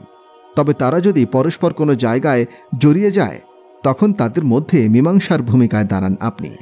বর্তমানে বউ শাশুড়ির সম্পর্কটা সাপে নেউলের সম্পর্কে পরিণত হয়েছে, অথচ এটা খুবই সুন্দর একটা সম্পর্ক হওয়ার কথা ছিল। বউ হয়ে আসা মেয়েটা যদি শ্বশুর শাশুড়িকে নিজের মা বাবার মতোই মনে করে, অপরদিকে ছেলের মা বাবাও যদি বউকে নিজের মেয়ের মতো ভাবে, তাহলে সংসারটা স্বর্গ হয়ে উঠবে। কিন্তু আমাদের সমাজের বউ শাশুড়ি শুধু একে অপরের ত্রুটি খুঁজে বেড়ায়, কোনো ত্রুটি পেলে সেটা নিয়েই কথা শোনায়, অপমান করে। ফলে অধিকাংশ সংসারেই অশান্তির আগুন দাউ দাউ করে চলছে। আপনি যদি মা বাবা হয়ে থাকেন, তাহলে সন্তানের জীবনে অনাকাঙ্ক্ষিত হস্তক্ষেপ করতে যাবেন না। খেয়াল করবেন, বড় বৃক্ষের ছায়ায় কিন্তু অন্য কোনো গাছ বড় হতে পারে না। তাই সন্তান বড় হলে তাকে আপনার একটু আলাদা স্বাধীনতা দিতে হবে, সুযোগ দিতে হবে। আপনি দূর থেকে তাদের জন্য দোয়া করতে থাকুন। তবে সন্তান ও তার বউয়ের মাঝে কোনো সমস্যা হলে সেখানে আপনি মীমাংসা করে দিবেন। নবী সাল্লাল্লাহু আলাইহি ওয়াসাল্লাম একবার ফাতেমা রাদিয়াল্লাহু আনহার ঘরে গিয়ে দেখলেন তিনি মন উদাস করে বসে আছেন। জিজ্ঞাসা করেন, মা, কি হয়েছে? বললেন, আলীর সাথে ঝগড়া হয়েছে। জিজ্ঞাসা করলেন, আলী কোথায়? ফাতেমা বললেন, বাইরে গেছে। নবীজি খুঁজে মসজিদ থেকে তাকে ঘরে নিয়ে আসলেন। অতঃপর নবীজি শুনলেন আলী ও ফাতেমাকে নিজের দুই পাশে শুয়ে তাদের উভয়ের হাত একসাথে করে বললেন, দুজনেই বলো, আমাদের মীমাংসা হয়ে গেছে। ওনারা দুজন তাই বললেন। পরে নবীজি খুশি মনে ঘর থেকে বেরিয়ে এলেন। সাহাবায়ে কেরাম খুশির কারণ জানতে চাইলেন। নবীজি বললেন, আমি আলী ও ফাতিমার মধ্যে মীমাংসা করে দিয়েছি। এটাই হচ্ছে একজন সচেতন অভিভাবকের কাজ। সন্তানদের বলবো, বিয়ের ক্ষেত্রে মা বাবার পরামর্শকেই প্রাধান্য দিন। লাভ ম্যারেজ কিছুদিনের রঙিন স্বপ্ন মাত্র, এরপরে শুধু ঝগড়া বিবাদ হতেই থাকে। তাই মা বাবার পছন্দ এবং তাদের পরামর্শই গ্রহণ করে নিন, এতে জীবনে বরকত হবে। মা বাবাদের বলবো, সন্তানদের উপরে আপনারা কোনো জুলুম করবেন না, তাদের ইচ্ছা অনিচ্ছার গুরুত্ব দিবেন। কোনো পাত্রপাত্রীকে তাদের উপরে চাপিয়ে দিবেন না। বলবেন না, বিয়ে করলে একেই করতে হবে, অন্য কোথাও আমরা বিয়ে করাবো না। এই অন্যায় তাদের উপরে করা যাবে না। কাউকে পছন্দ করার কিংবা না করার অধিকার শরীয়ত তাদেরকে দিয়েছে। সুতরাং আপনার পছন্দটা ছেলেমেয়ের মন মতো না হলে সেটা আপনার অবাধ্যতা নয়।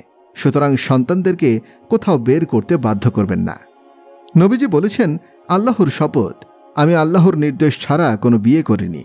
আল্লাহ যেখানে বলেছেন সেখানেই বিয়ে করেছি, আর মেয়েদের আল্লাহ যেখানে বিয়ে দিতে বলেছেন সেখানেই দিয়েছি। দেখুন, হজরত ফাতিমার জন্য সর্বপ্রথম আবু বকর প্রস্তাব দিয়েছিলেন, রাসূল না করে দেন। এরপর ওমর রাদিয়াল্লাহু আনহু প্রস্তাব দিয়েছিলেন, তাকেও ফিরিয়ে দেন। এরপর আলী রাদিয়াল্লাহু আনহু রাসূলের দরবারে আসেন। তিনি মুখে কিছু বলেননি। নবীজি নিজেই জিজ্ঞাসা করেন, তুমি কি ফাতিমার জন্য বিয়ের প্রস্তাব নিয়ে এসেছ? তিনি বললেন, হ্যাঁ। নবীজি বললেন, ইনশাল্লাহ বিয়ে হবে। এই বলে তিনি ঘরে গেলেন। আর এদিকে আলী রাদিয়াল্লাহু আনহু বাইরে বের হলে সাহাবায়ে কেরাম জিজ্ঞাসা করলেন, রাসূল তোমার প্রস্তাবে কি বলেছেন? তিনি বললেন, ইনশাল্লাহ বলেছেন। সাহাবায়ে কেরাম বললেন, তাহলে হয়ে যাবে। আল্লাহর রাসূল ঘরে গিয়ে ফাতেমাকে জিজ্ঞাসা করলেন, আলীর পক্ষ থেকে বিয়ের প্রস্তাব এসেছে, তুমি কি এতে রাজি? চিন্তা করুন, যেখানে ফাতেমা হলেন কনে, বর হচ্ছেন আলী, মেয়ের বাবা হচ্ছেন মুহাম্মদুর রাসূলুল্লাহ সাল্লাল্লাহু আলাইহি ওয়াসাল্লাম। আবার এই বিয়ের সপক্ষে ওহীও এসেছে। এরপরেও রাসূল মেয়ের অনুমতি নিতে গিয়েছেন। সন্তানের ইচ্ছা অনিচ্ছার কতটা গুরুত্ব দিয়েছেন একটু ভাবুন। আমাদের দেশে সাধারণত বিয়ের ক্ষেত্রে মেয়েদের থেকে অনুমতি নেওয়া হয় না। গ্রামে তো ছেলেদেরকেও কিছু জিজ্ঞাসা করা হয় না, বরং অভিভাবকই নিজের ইচ্ছা মতো বিয়ে করে দেন। ছেলেকে তা মেনে নিতেই হবে, এছাড়া কোনো উপায় নেই। মা বাবাকে অনুরোধ করি, আল্লাহর ওয়াস্তে ছেলেমেয়ের উপর কোনো জোর খাটাবেন না। কোথাও বিয়ে করার বা না করার অধিকার ছেলেমেয়ের রয়েছে। সন্তানদের বলবো, লাভ ম্যারেজের ফাঁদে পড়বেন না। এটা একটা ধোঁকা, রঙিন স্বপ্ন। এটা জীবন মূলত উত্তম আখলাখ দিয়ে চলে, চেহারা দেখে দেখে জীবন চলে না। এক মহিলা এসে আমাকে বলল, আমার স্বামীর তো টাকা পয়সার অভাব নেই, কিন্তু তার মুখের ভাষা অনেক খারাপ, আমার জীবনটা শেষ হয়ে গেছে। আরেক যুবক এসে আমাকে বলল, আমার তো সব কিছুই আছে, বিবিও মাশাল্লাহ অনেক সুন্দরী, কিন্তু তার কথাবার্তা খুবই নিম্নমানের, আমার সংসারটা একদম বরবাদ হয়ে গেছে। ছেলে মেয়ে যে কারো আচরণ কথাবার্তা ভালো না হলে সংসারে শান্তি আসে না। পরিবারের শান্তি আসে উত্তম আখলাক থেকে। বিয়ের ক্ষেত্রে সন্তানদেরকে বলবো, মা বাবার পরামর্শ নিয়ে চলুন। মা বাবাদেরকে বলবো, সন্তানদের মতামত শুনুন। মা বাবা ও সন্তানদের পছন্দের মিল না হলে মা বাবাকে বলবো, আপনারা সন্তানদের মতামতকেই প্রাধান্য দিন, কারণ জীবনটা পার করতে হবে তাকেই। আপনাদের অনেক সময় আমি নিয়ে নিচ্ছি। কবির ভাষায় বলি, প্রিয় মানুষেরা একত্রিত হয়েছে, যা বলার বলে নেই, পরে তাদের মনোযোগ থাকবে কিনা জানা নেই। আপনারা একসাথে থাকেন, নিশ্চয় আপনাদের মধ্যে কথা কাটাকাটি মনোমালিন্য হয়ে থাকে। এই মনোমালিন্যের রেশ অনেক পুরুষে পুরুষে, মহিলা মহিলায় কথা বলে না। আপনাদের কাছে বিশেষ অনুরোধ রইল, সবাই সবার সাথে মীমাংসা করে নিন। একজন আরেকজনকে ক্ষমা করে দিবেন, মিটমাট করে নেবেন সব ভুলে গিয়ে। বিশেষত স্বামী স্ত্রীর মধ্যে কোনো মন কষাকষি থেকে থাকলে তা ঠিক করে নেবেন। এতে আল্লাহ অতীতের সকল পাপ মোচন করে দিবেন। প্রতিদিন সমুদ্রের উপরে শয়তানের সভা হয়। সেখানে সে তার শিষ্যদেরকে জিজ্ঞাসা করে, আজ কে কি করে এসেছ? তো এক একজন এক একটা বলে। চুরি, ডাকাতি, খুন খারাপি, মিথ্যা, কুফরি ইত্যাদি বিভিন্ন অন্যায়ের কথা সবাই জানায়। শয়তান সেগুলো শুনে চুপচাপ থেকে শুধু মাথা নাড়ায় আর বলে, আরে এগুলো বড় কোনো কীর্তি নয়। এক পর্যায়ে কোনো এক দুর্বল কালো ল্যাংড়া এসে বলে, বস, আজ আমি স্বামী স্ত্রীদের মধ্যে ঝগড়া লাগিয়ে দিয়েছি। এটা শুনে শয়তান খুশিতে লাফিয়ে ওঠে আর বলে, তুমি একটা কাজের কাজ করেছ। শয়তান কেন এত খুশি হয় স্বামী স্ত্রীর মধ্যে ঝগড়া লাগালে? কারণ এই ঝগড়ার কুপ্রভাব সন্তানাদের উপরেও পড়ে, ফলে তারা নষ্ট হয়ে যায়। এভাবে পরবর্তী প্রজন্ম বরবাদ হয়ে যায়। একটু আগেই ঘটনা শোনালাম। প্রত্যেক ক্লাসে প্রথম হওয়া ছেলেটা শুধু মা বাবার ঝগড়ার কারণে হতাশায় পড়ে 2 বার আত্মহত্যা করতে চেয়েছিল। প্রিয় ভাইরা আমার, আল্লাহর নবীর জীবনটাকে নিজের জন্য আদর্শ বানিয়ে নিন। সত্যবাদিতা, সততা আর বিশ্বস্ততা নিয়ে চলুন। এই দেশটা আপনাদের, এখানকার ট্যাক্স আদায় করুন। কোনো ধরনের ধোঁকাবাজি, প্রতারণা ও 2 নম্বরই করবেন না। বিভিন্ন ধর্মের মানুষ এখানে বসবাস করে। ইসলামের গণ্ডিতে থেকে সবার সাথেই সৌজন্যতা দেখাবেন। আল্লাহর দরবারে কে ঈমান নিয়ে যেতে পারবে আর কে পারবে না সেটা তো মৃত্যুর পরেই নিশ্চিত হওয়া যাবে। তাই কাউকে ছোট দৃষ্টিতে দেখবেন না, সবাইকে নিজের চেয়ে উত্তম মনে করবেন। একবার এক ইহুদির লাশ নিয়ে যাওয়া হচ্ছিল। তখন নবীজি সাল্লাল্লাহু আলাইহি ওয়াসাল্লাম দাঁড়িয়ে গেলেন। সাহাবায়ে কেরাম বললেন, ইয়া রাসূলুল্লাহ, এ তো মুসলমান নয়, ইহুদি। ওনারা ভেবেছিলেন নবী সাল্লাল্লাহু আলাইহি ওয়াসাল্লাম ইহুদির সম্মানে দাঁড়িয়েছেন। রাসূল বললেন, মৃত্যুটাই ভয়ঙ্কর জিনিস, তাই যে কোনো লাশ দেখেই তোমরা দাঁড়িয়ে যাবে। মুহাক্কিক ওলামায়ে কেরামের মতে এখানে রাসূলের দাঁড়ানোটা ছিল মৃত্যুর ভয়াবহতার কথা মনে করে, ওই ইহুদির লাশের সম্মানে নয়। অনুবাদক: সম্মান ও শ্রদ্ধার সাথে সবাই মিলেমিশে চললে আমাদের সমাজটা জান্নাতের একটা টুকরো হয়ে যাবে ইনশাআল্লাহ। আরেকটা কথা বলেই আমার বক্তব্য শেষ করব। আমরা সবাই গুনাহগার পাপী, আর আল্লাহ তাআলার ক্ষমাশীল এবং পরম দয়ালু। হাদিসে কুদসিতে বর্ণিত হয়েছে, আদম সন্তান, তোমার গুনাহের পরিমাণ যদি আসমানের কিনারা বা মেঘমালা পর্যন্ত পৌঁছে যায়, তারপর যদি তুমি আমার নিকট ক্ষমা প্রার্থনা করো, আমি তোমাকে ক্ষমা করে দেব, এতে আমার কিচ্ছু যায় আসবে না। আদম সন্তান, যদি তুমি গোটা পৃথিবী পরিমাণ গুনাহ নিয়ে আমার নিকটে আসো আর আমার সঙ্গে কাউকে অংশীদার না করে থাকো, তাহলে আমিও পৃথিবীর পরিমাণ ক্ষমা নিয়ে তোমার কাছে হাজির হব। আমি আপনি আর কতটুকু গুনাহই বা করতে পারব? আমাদের জীবনটা তো একেবারেই ছোট। এই স্বল্প পরিমাণ সময়ে যত গুনাই করি না কেন, সেটা তো আর স্তূপ হয়ে আকাশ পর্যন্ত পৌঁছে যাবে না। ক্ষমা চাওয়া আর তওবা করা আল্লাহর কাছে খুবই প্রিয় আমল। একটা টিভি লাইভ শোতে পাকিস্তানের জৈনিক উপস্থাপক আমাকে বলল, মাওলানা, আপনি তো মানুষকে গুনাহে উৎসাহিত করছেন। বলছেন মানুষ যতবার গুনাহ করুক তওবা করলেই আল্লাহ মাফ করে দিবেন। এতে তো গুনাহকে লোকেরা তেমন ভয় পাচ্ছে না। আপনার কোনো চাকর যদি বারবার ভুল করতে থাকে, তাহলে আপনি তাকে কি মাফ করবেন? আমি বললাম, আরে ভাই, চাকর তো দূরের কথা, আমার ছেলে করলেও তো আমি তাকে বরদাস্ত করব না। কিন্তু আপনি একজন জ্ঞানী মানুষে এরকম অজ্ঞানতার কথা বলছেন কেন? নাদান এক তারেক জামিলের সাথে আপনি পরম করুণাময় আল্লাহকে মিলিয়ে ফেলছেন। আরে আমি তো একজন পাপী মানুষ, নিজের ছেলের ভুলগুলো সয়ে নেওয়ার ক্ষমতাই আমার নেই। কিন্তু আল্লাহ তো আল্লাহই, পুরো দুনিয়া পরিমাণ গুনাহ করে একবার মাত্র তওবা করলেই তিনি সকল গুনাহ মাফ করে দেন। ক্ষমা করা তার কাছে সবচেয়ে প্রিয় জিনিস। অনুতপ্ত পাপীর অনুতাপাশ্রু আল্লাহর কাছে ইবাদতকারীর সিজদা এবং অন্যান্য ইবাদত থেকেও বেশি প্রিয়। ভাইয়েরা, এখন তওবা করে নিন, আল্লাহ মাফ করে দেবেন। এরপর কোনো পাপ হয়ে গেলে আবার তওবা করবেন। এভাবে মৃত্যু অবধি তওবা করতে থাকলে ইনশাআল্লাহ আশা করা যায় আল্লাহ তাআলা আমাদেরকে হিসাব সহজ করে দেবেন, মুক্তি দেবেন। প্রিয় দর্শক শ্রোতা, আজকে এ পর্যন্তই। পরবর্তী ভিডিও দেখার জন্য আমন্ত্রণ রইল।